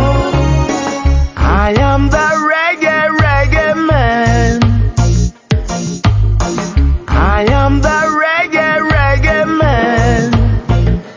Yeah. When I follow the rising sun, all my sorrows are gone, gone, gone. Reggae, reggae. 1 a day, 2 a day, or whatever. 1 every 2 days. And then I've got a friend in Austria, Flo. He does all my mastering. So I got all together and I sent it to him to be mastered. And things that were wrong, he sent it back to me and I recalibrated or whatever. Then sent it back to him and then it's okay. And he did a pretty good job on mastering. Then now it's all ready and I'm going to lay it on you, brothers. So it's called Reggae Reggae Man by Greg Bannis, ex-lead singer of Hot Chocolate, ex-Calypso King of Dominica, ex-Gaylor's Power Union, ex. But I'm still going, man. You can check it out on some iTunes, some Amazon. I am the reggae man. I am the reggae man. And I will be until I'm done. I am the reggae man. You know that I'm standing tall. Although I've got my back against the wall. Reggae man. I am the reggae man. That's me.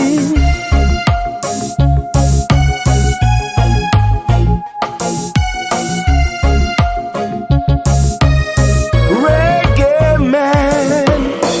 And in my life the rain don't fall, sun is shining from wall to wall. I am the reggae man. I am the reggae man. Yeah. When I follow the rising sun, all my sorrows are gone, gone, gone. Reggae man. I am the reggae man. I am the reggae man. Ooh, oh reggae man. Ooh, reggae man. I am on a road less traveled, looking at this world unravel, yeah.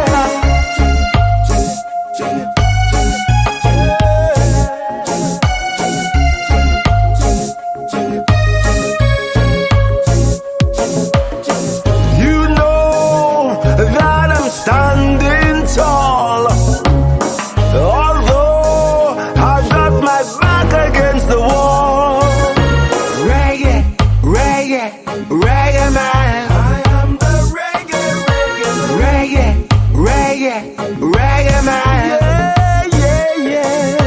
Reggae, reggae, reggae man. I am the reggae man. Reggae, reggae man. I'm spreading. I'm Tempe Williams, author of the best-selling novel Feelings, and you're listening to the Albert Williams Reporting Podcast.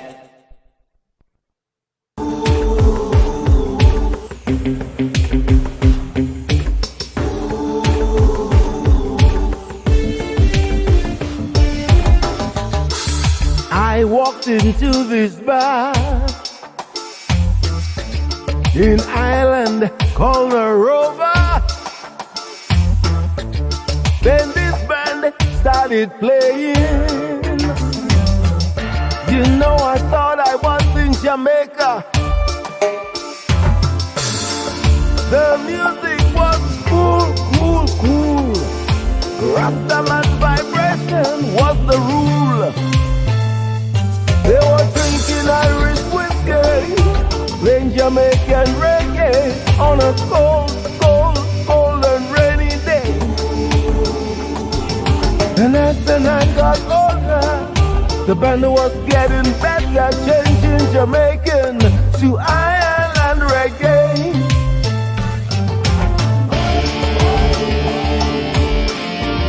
This band was cooking. They had me moving. That's the secret of living. Ireland reggae. And as the night got older, the band was playing louder and louder. Woo. They were drinking Irish whiskey, playing Jamaican reggae on a cold, cold and rainy day. And as the night got older, the band was getting better, changing Jamaican to Ireland reggae. And they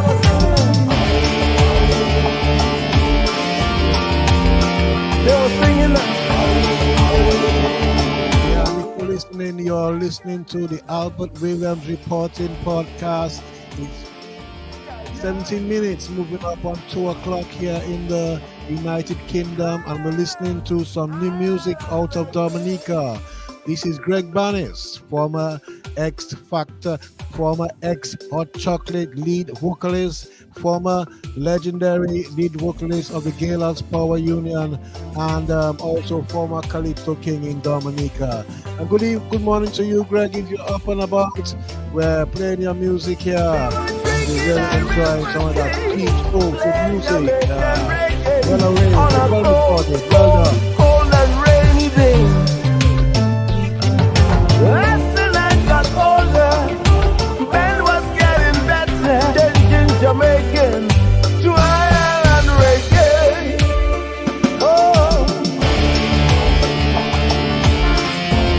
reggae music.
The things we used to do before, I can see that we don't do no more. The places we used to adore are disappearing by the score. The beauty wants to be the beast, the West wants to be the East. Take a little time to meditate, concentrate. Are we real?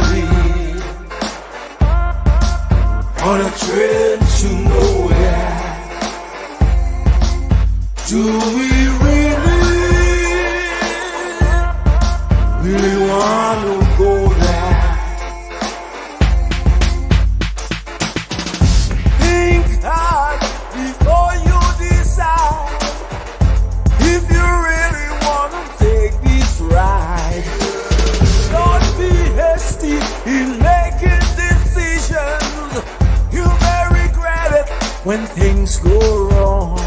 When life throws a stone at you, use it to build your foundation. You gotta do what you gotta do, no matter what the situation. Give up the good, go for the great. It's never too late. Yesterday was history, tomorrow is a mystery. We really on a train to nowhere. Do we really want to go there? Think hard before you decide if you really want to take this ride. Don't be hasty in making decisions. You may regret it when things go wrong.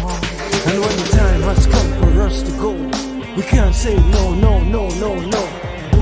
If you want to take that train, it's up to you, my friend. I know what's good for me, you know what's good for you. Yesterday was history, tomorrow is a mystery. We really on a train to nowhere. Do we really want to go there? Think hard before you decide if you really want to take this ride. Don't be hasty in making decisions. You may regret it when things go wrong.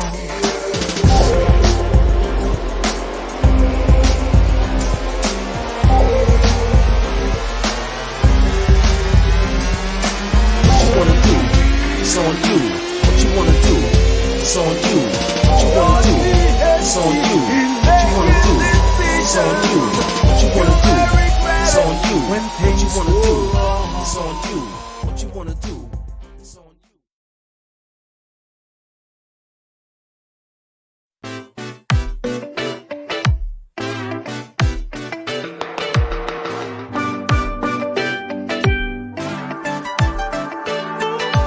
Mama, if I had the money while you were here, I would have bought you that little island. I'm Tempe Williams, author of the best-selling novel Feelings, and you're listening to the Albert Williams Reporting Podcast. I am Tempe Williams, author of the best-selling novel Feelings, and you are listening to the Albert Williams Reporting Podcast. I say, mama, you're gonna wait too soon, much too soon. Thank you for listening. Thank you for listening. Thank you for listening. In the sun, I've got dreams to consider. And I always thought that our day would come, and it wouldn't be long. I said, mama, you're gonna wait too soon, much too soon. Mama. Now heaven is your home.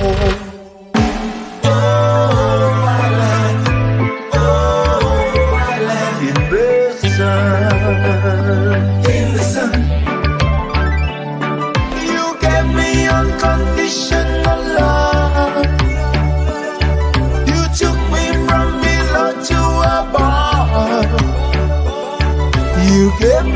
your hand and your heart. Now you are gone, no coming back. But you are still my number one work of art.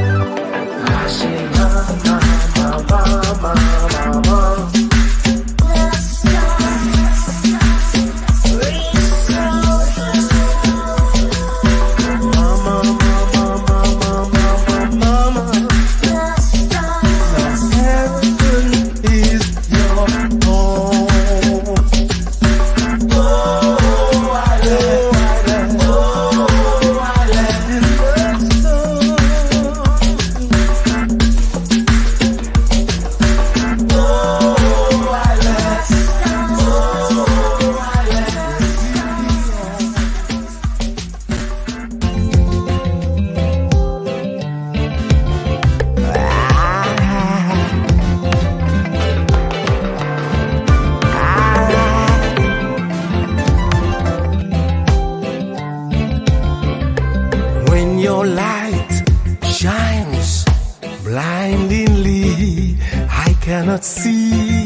But your voice sounds so beautiful to me.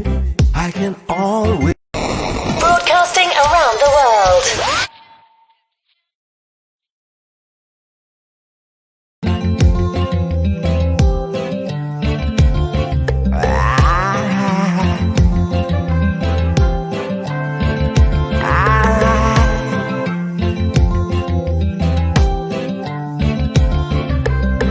your light shines blindingly, I cannot see. But your voice sounds so beautiful to me, I can always hear. Without you, there would be no color in this world, none whatsoever. All that's best in black and white sits in the middle of your eyes. I wanna be Al Green tonight. I wanna be Al Green tonight. I wanna be Al Green tonight. Al Green tonight. Al Green tonight. I'm falling in love with you. I've been sitting here listening to your heart while it's beating. Ooh la la la la. I'm not kidding. Girl, my senses going crazy with delight, and I know to me you are just right. Ooh la la la la. I wanna be Al Green tonight. I'm so tired of being alone. I wanna be Al Green tonight. The best DJ in town is here. He's revolutionary. Remarkable. And very large and in charge. The best DJ in town is here. He's revolutionary. Remarkable.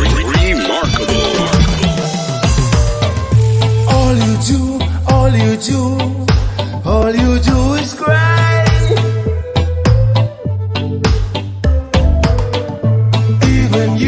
Even you don't know the reason why.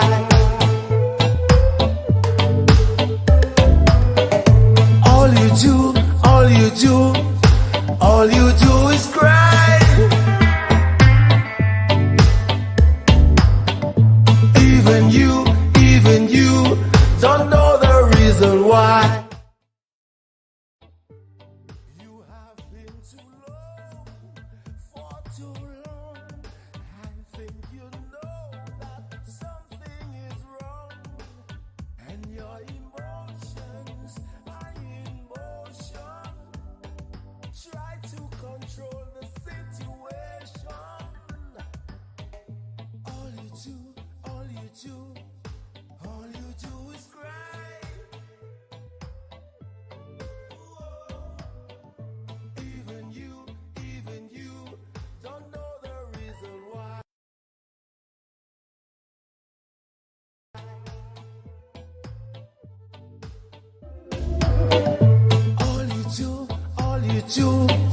all you do is cry.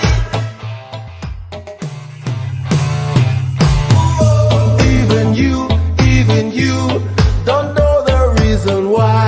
Yeah, you're listening to some new music out of Dominica. That was Greg Bannis there on his album Reggae Reggae Man, and you're listening to Cry, Cry, Cry. Good morning to you, Greg Bannis. If you believe, I hope you're flying the flags high to Dominica. you got to receive. You got to believe in yourself. The pressure is on no one else. You got to believe in yourself. The pressure is on no one else.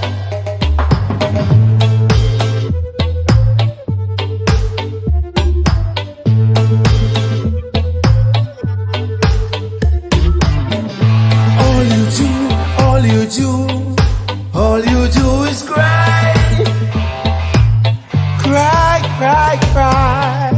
Even you don't know the reason why.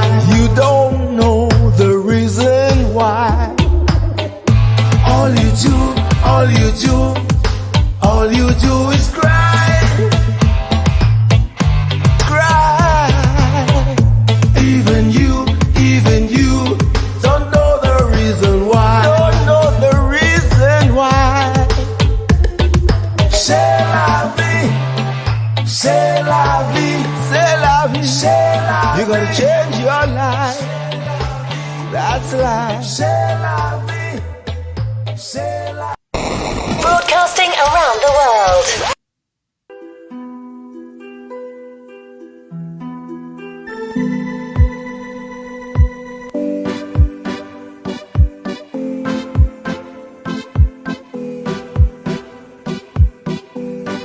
Why, oh why do we argue so much? This world can be wonderful, but it's up to us. Peace in every nation can be achieved today. And the world's population will be here to stay. I feel optimistic. The future is bright. I'm never pessimistic, day or night. I feel optimistic. The future is bright. Oh yeah, the future is bright. We gotta hold on tight. Someone somewhere have to take control. We all wanna be there till the very last call. From the high and the mighty, who loves one and all. Come on, everybody, let's make a change, make a change. I feel optimistic. The future is bright. I'm never pessimistic, day or night. I feel optimistic. The future is bright.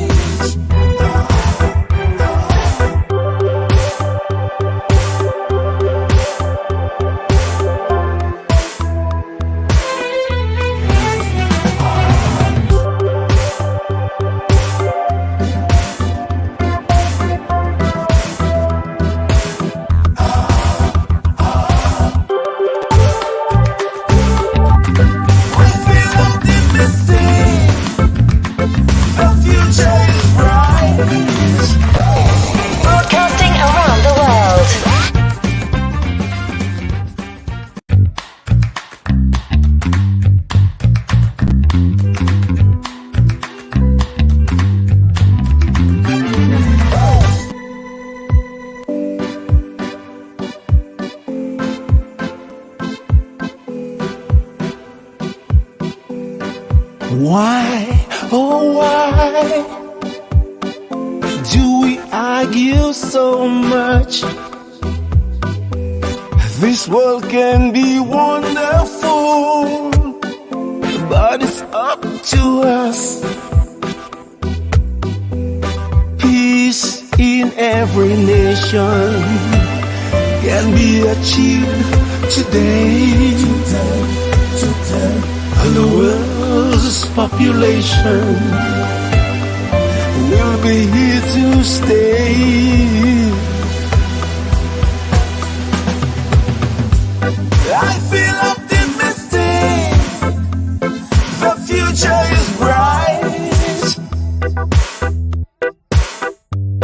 I'm never pessimistic, day or night. I feel optimistic. The future is bright. Oh yeah, the future is bright. We gotta hold on tight. Someone somewhere have to take control. We all wanna be there till the very last call. From the high and the mighty, who loves one and all. Come on, everybody, let's make a change, make a change. I feel optimistic. The future is bright. I'm never pessimistic, day or night.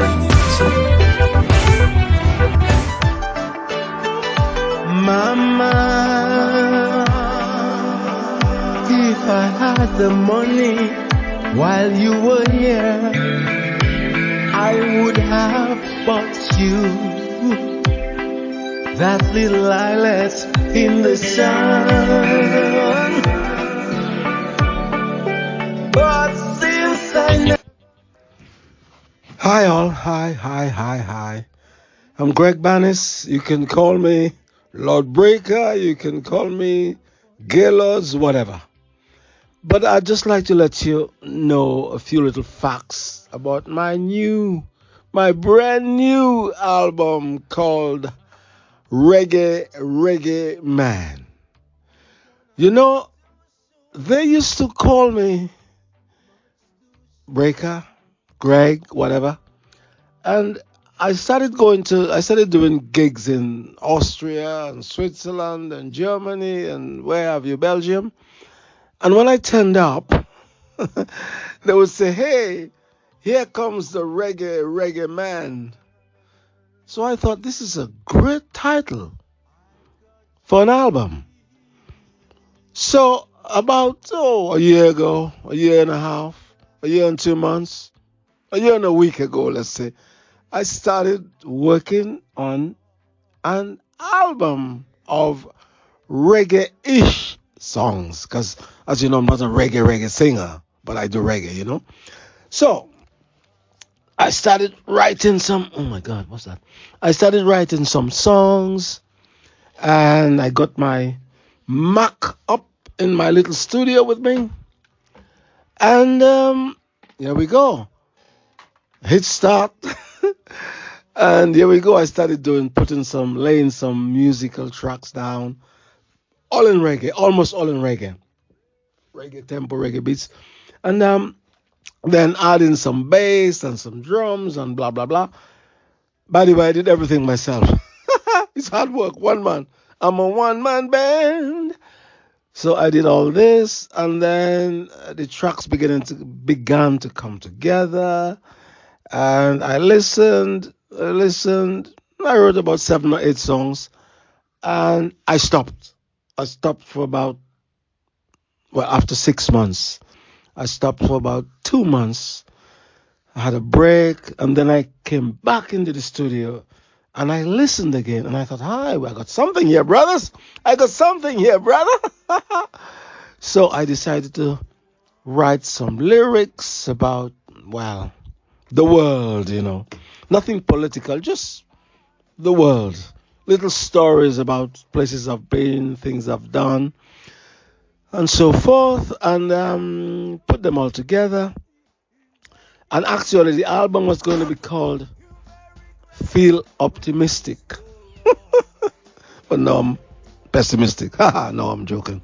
But I thought, no, I will write a song called Feel Optimistic instead, and keep the working title as Reggae Reggae Man. And I think it worked pretty well. So I wrote down some lyrics, and then I started putting down the vocals, which took quite a few months. And then the backing vocals, the BVs, like you say in the business, all by myself. And when I got fed up, I stopped for a while and look out of the sunshine and blah, blah, blah, and go for a walk, go and do some shopping, come back, re-energize myself to charge my battery, back in the studio. And then I did all the backing vocals and everything.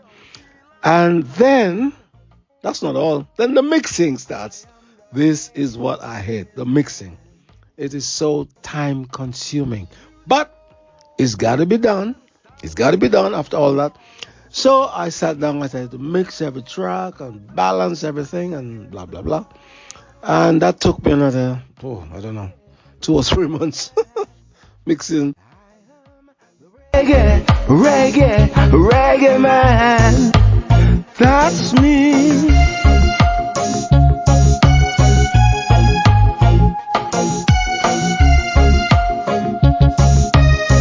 Reggae man, and in my life the rain don't fall, sun is shining from wall to wall. I am the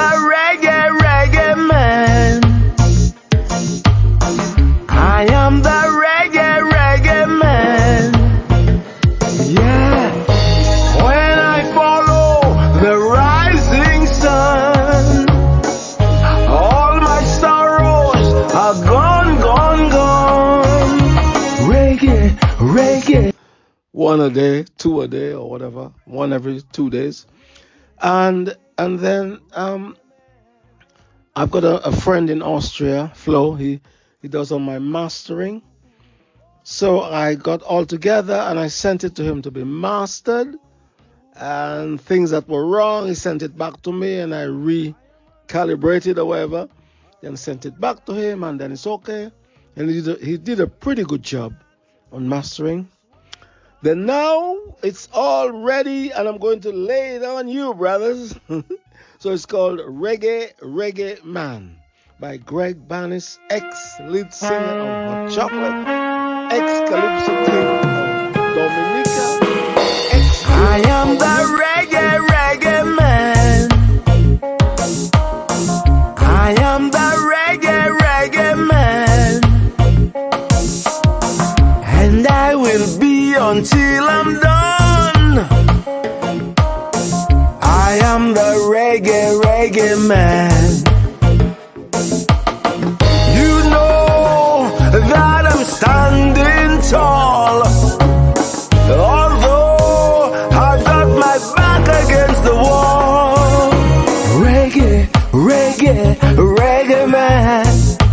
I am the reggae, reggae, reggae man. That's me.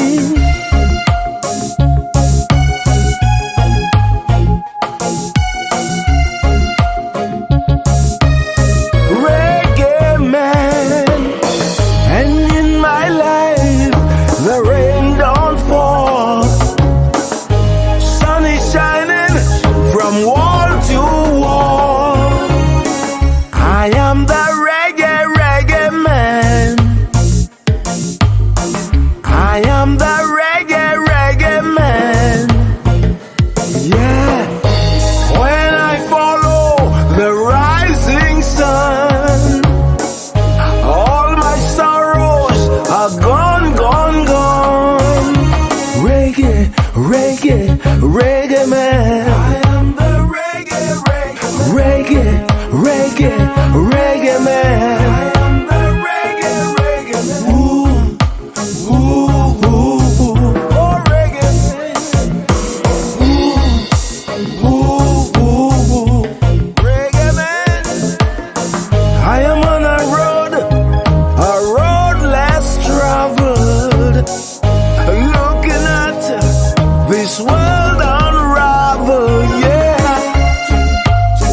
You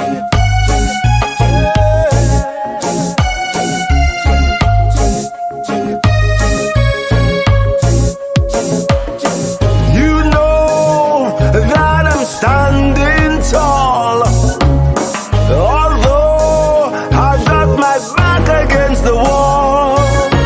Reggae, reggae, reggae man. I am the reggae, reggae, reggae man. Yeah, yeah, yeah. Reggae, reggae, reggae man. I am the reggae, reggae man. I'm spreading music everywhere. I'm spreading music in the air. Reggae, reggae man.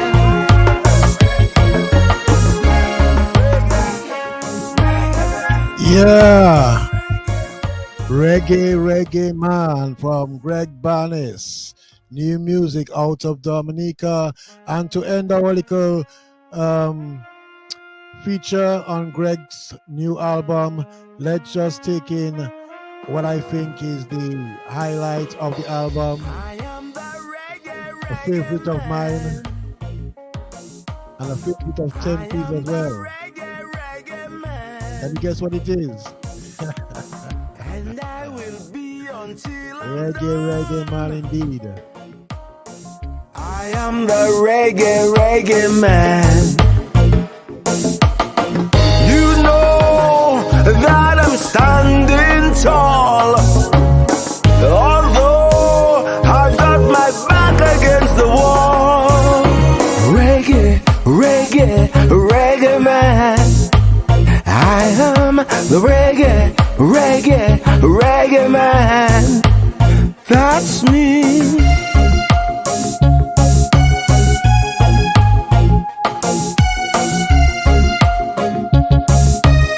Reggae man. And in my life, the rain don't fall. Sun is shining from wall to wall. I am the reggae man.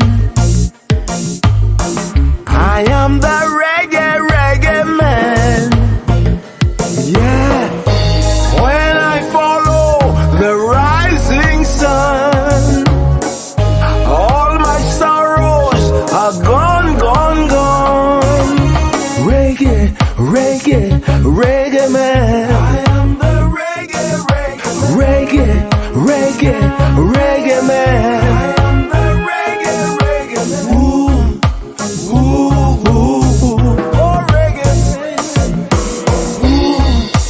Ooh, ooh, ooh, reggae man. I am on a road less traveled, looking at this world unravel, yeah.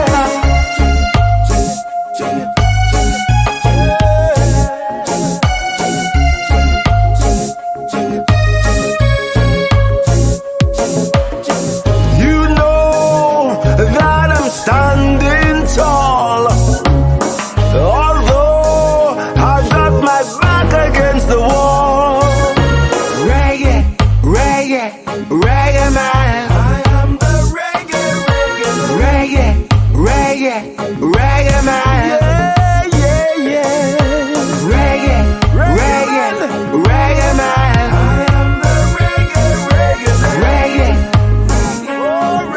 man. I'm spreading music everywhere. I'm spreading music in the air. Reggae man.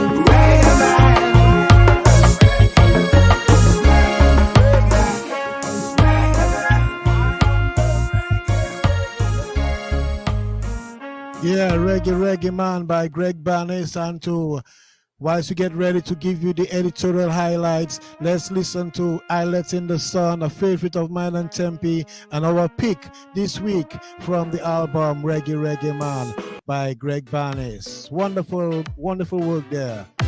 Wonderful kind of reggae. Cool. Very unusual. Mama, if I had the money while you were here, I would have bought you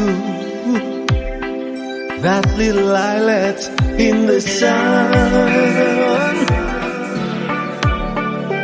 But since I never made that sort of money, I couldn't afford to buy you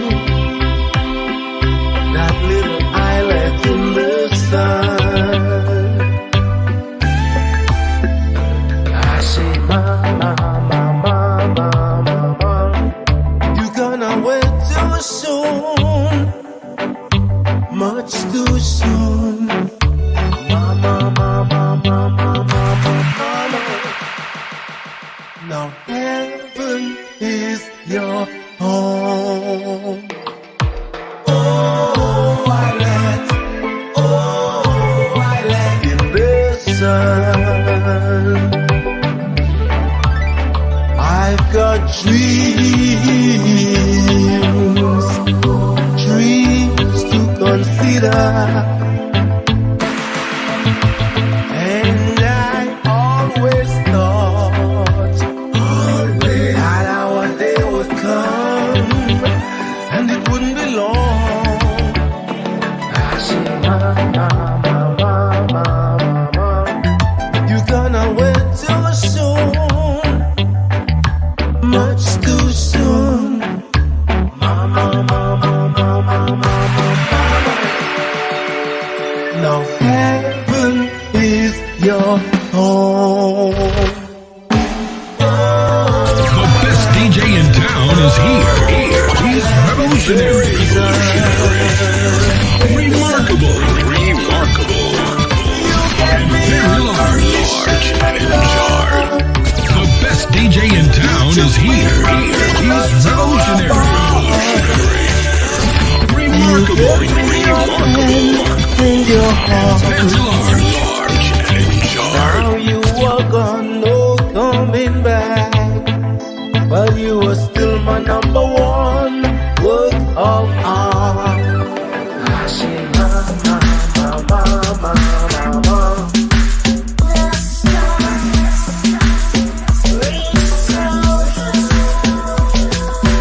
Mama, mama, mama, mama, mama. Now heaven is your home.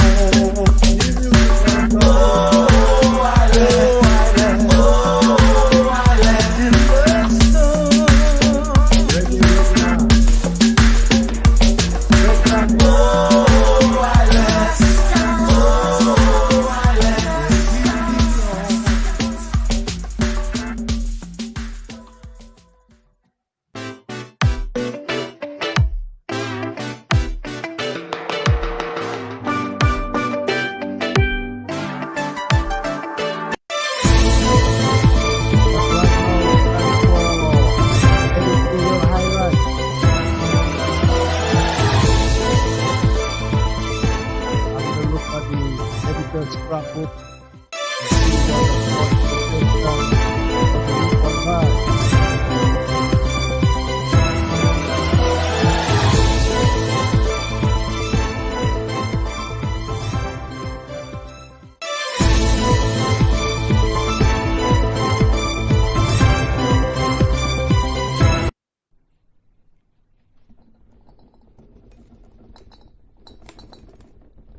And first off in the news, 2 moderate earthquakes of magnitude 5.5 and magnitude 5 were offshore rocked islands in the Lesser Antilles on Sunday morning, April 16.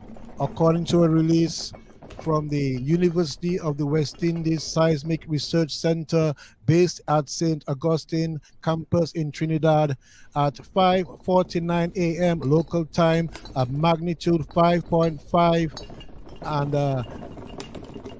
50 kilometers northeast of St. John's, Antigua and Barbuda, or 116 kilometers east-northeast of Bastille St. Kitts, Nevis, or 144 kilometers north of Pointe-à-Pierre in Guadeloupe, at a depth of 10 feet.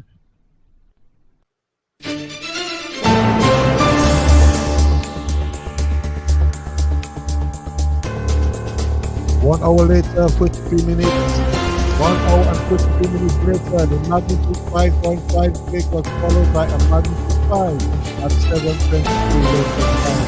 That was recorded at 6 kilometers southeast of San Ecuador and 65 kilometers northeast of Bosa Dominica.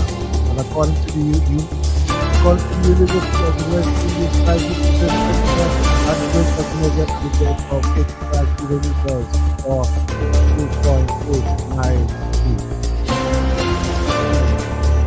Followers of the popular Dominica-based social media news outlet Emmy-nominated reported that the shooting was felt by residents of Guadalupe, Marigala, Barbuda, and El Conde and Antigua.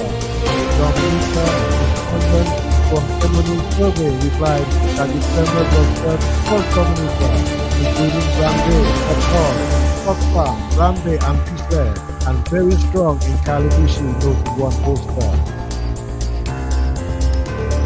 Views from residents of Portsmouth, Portsmouth, Maho, Kingston, and Korea, and some of the additional areas noticed that earthquake was felt in Dominica. From which the historian and anthropology Dr. Monitored posted on a Facebook wall on Sunday said, at 7:22 Sunday morning, I felt a 21st tremor at Wicker Hill in the northeast of the coast of Dominica. And as you know, the residents remember the event of an earthquake is to drop, take cover, and go on.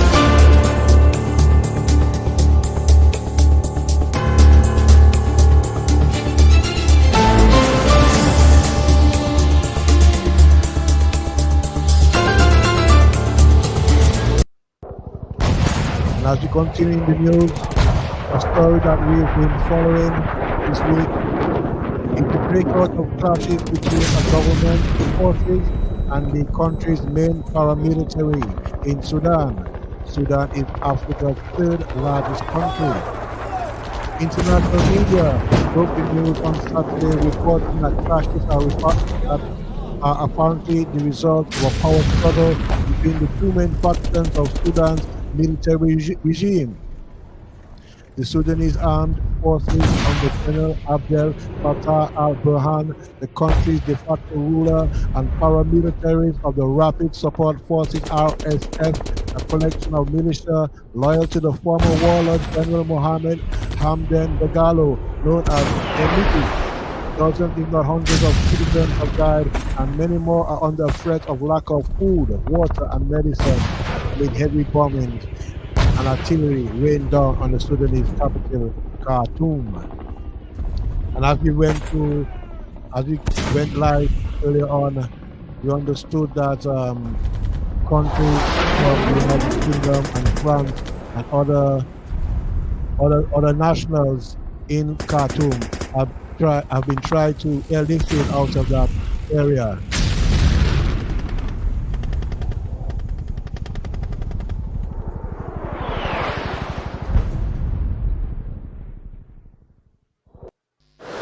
And on Monday, the Caribbean Hurricane Awareness Talk kicked off. The National Hurricane Center, the team from the National Hurricane Center arrived in Merida, Mexico. And they'll be accompanied by the USAF Reserve. They are hosting a series of events at each of the sites, including talks about the Hurricane aircraft to help communities prepare before the hurricane begins.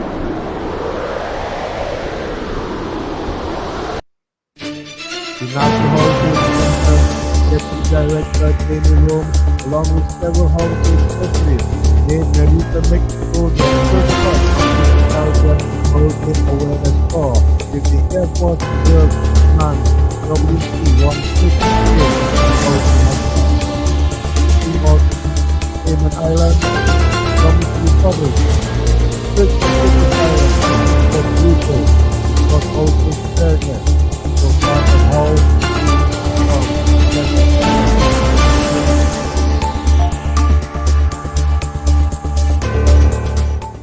and on Monday, Sunday, Russia jailed noted Putin critic Vladimir Kara-Murza for treason. Vladimir Kara-Murza, a 41-year-old former journalist and prominent opposition politician, was found guilty on charges of treason by a court in Moscow on Monday, and he was sentenced to 25 years in prison. Kara-Murza holds dual Russian and British nationality and has spent years lobbying foreign governments to impose sanctions on Russia and individual Russians for purported human rights violations.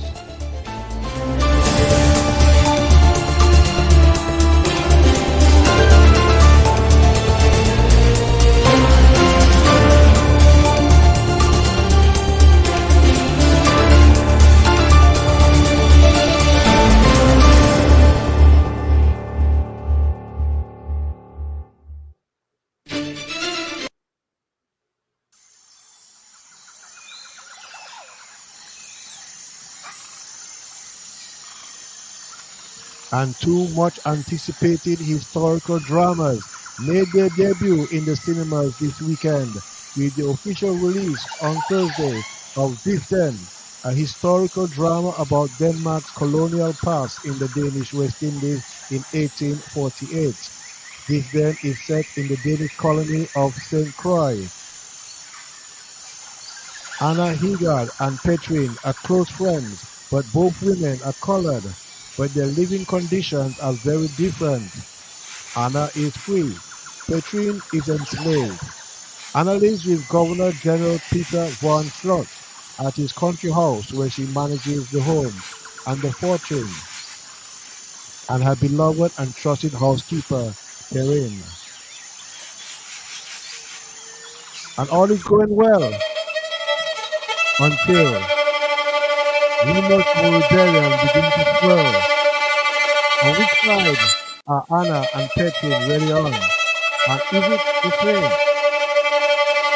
Also unveiling this week was the long-awaited TAWIAH, a new film starring actor Kelvin Harrison Jr. as Joseph Bolongi. TAWIAH, their St. George, a brilliant black 18th century violinist and composer born to an enslaved African woman and a French plantation owner on Guadeloupe. Joseph Bolongi Chevalier de St. George was born in 1745 in the French colony of Guadeloupe, and he was the illegitimate son of a slave, his mother, and the married white plantation owner, his father.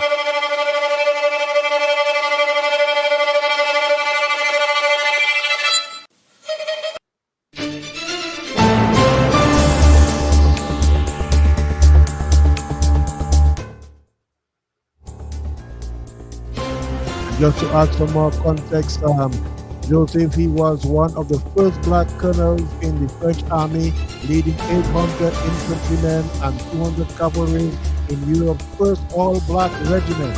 It was there he acquired the title of Chevalier de St. George. And tickets for this historical drama went on sale this week Friday and are presently played in cinemas worldwide. Also on Friday, we learned of the funeral service and burial date for the late Kelvin Anthony Serra, musician and songwriter, founder of the Grammars and the Dominican Musician Museum. It will be on Friday, May 5th at the St. Joseph Catholic Church. Viewing will be at 2:30 p.m., followed by the service at 8 p.m., followed by a celebratory gathering on the main street in St. Joseph. And you would have heard last Sunday, Wadix Charles had a tribute to Kelvin on the radio, DBS radio, where numerous persons were sharing their reflections on the life and times of Kelvin Serra, the late Kelvin Serra of St. Joseph. And in more news, as you heard earlier on, Greg Bannis, Hot Chocolate vocalist and ex-Hail of Power Union vocalist and former Calypso King in Dominica from 1967 and 1968, has released a new digital reggae album, Reggae Reggae Man. And Bannis was our guest on the program a few weeks ago. And on his worldwide exclusive with a 3-hour bumper feature in which his brother Slash and music manager and aficionado Earl Lawrence, aka Sensi Dominica, were also on the show.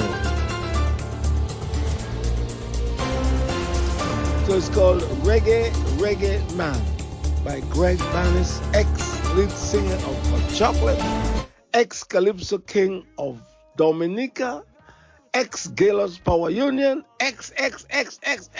But I'm still going, man. You can check it out. It's on iTunes, it's on Amazon, it's on Giza, it's everywhere. Reggae Reggae Man, Greg Bannis. Aha. Take care.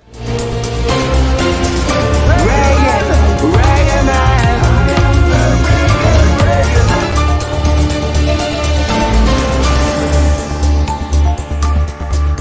Well, this is going to be it for this episode of the podcast. We hope that you enjoyed our opportunity. Today, we have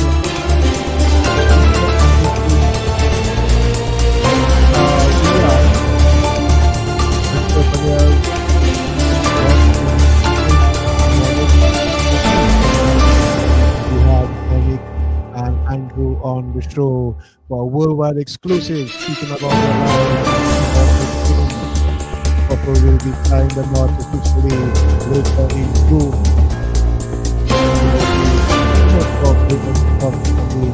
Podcast today. With pleasure.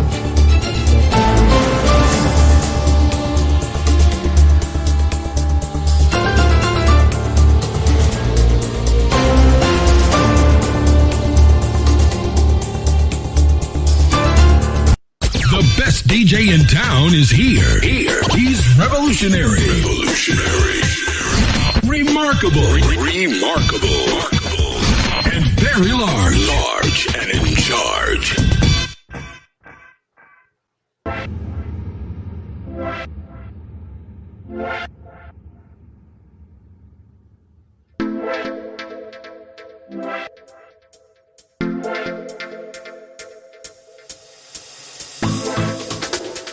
So that's it from me. Thank you for being our company. Thank you, Tempe, also for appearing on the program and assisting with the anchoring and speaking with the guests. We had a few problems as usual in the beginning of the podcast, but we made it. So join me again next Saturday midnight for another episode of the Albert Williams Reporting Podcast. My name is Albert Williams, inviting you to enjoy the rest of Sunday. For us in the United Kingdom, according to the weatherman, it looks like it's going to have rain, often heavy, quickly spreading northward through the morning. Outbreaks of locally heavy rain likely at times throughout Sunday. However, some bright conditions possibly during the afternoon. Maximum temperature expected 14 degrees centigrade. Outlook for Monday to Wednesday, overnight rain spells. Monday then mostly dry and cloudy. Tuesday dry with sunny spells and light rain. On Wednesday cloudy with outbreaks of rain, although some eastern areas may stay dry. So folks, this is it. My name is Albert Williams, and you have been listening to the Albert Williams Reporting Podcast. The best DJ in town is here. He's revolutionary. Remarkable. And very large and in charge.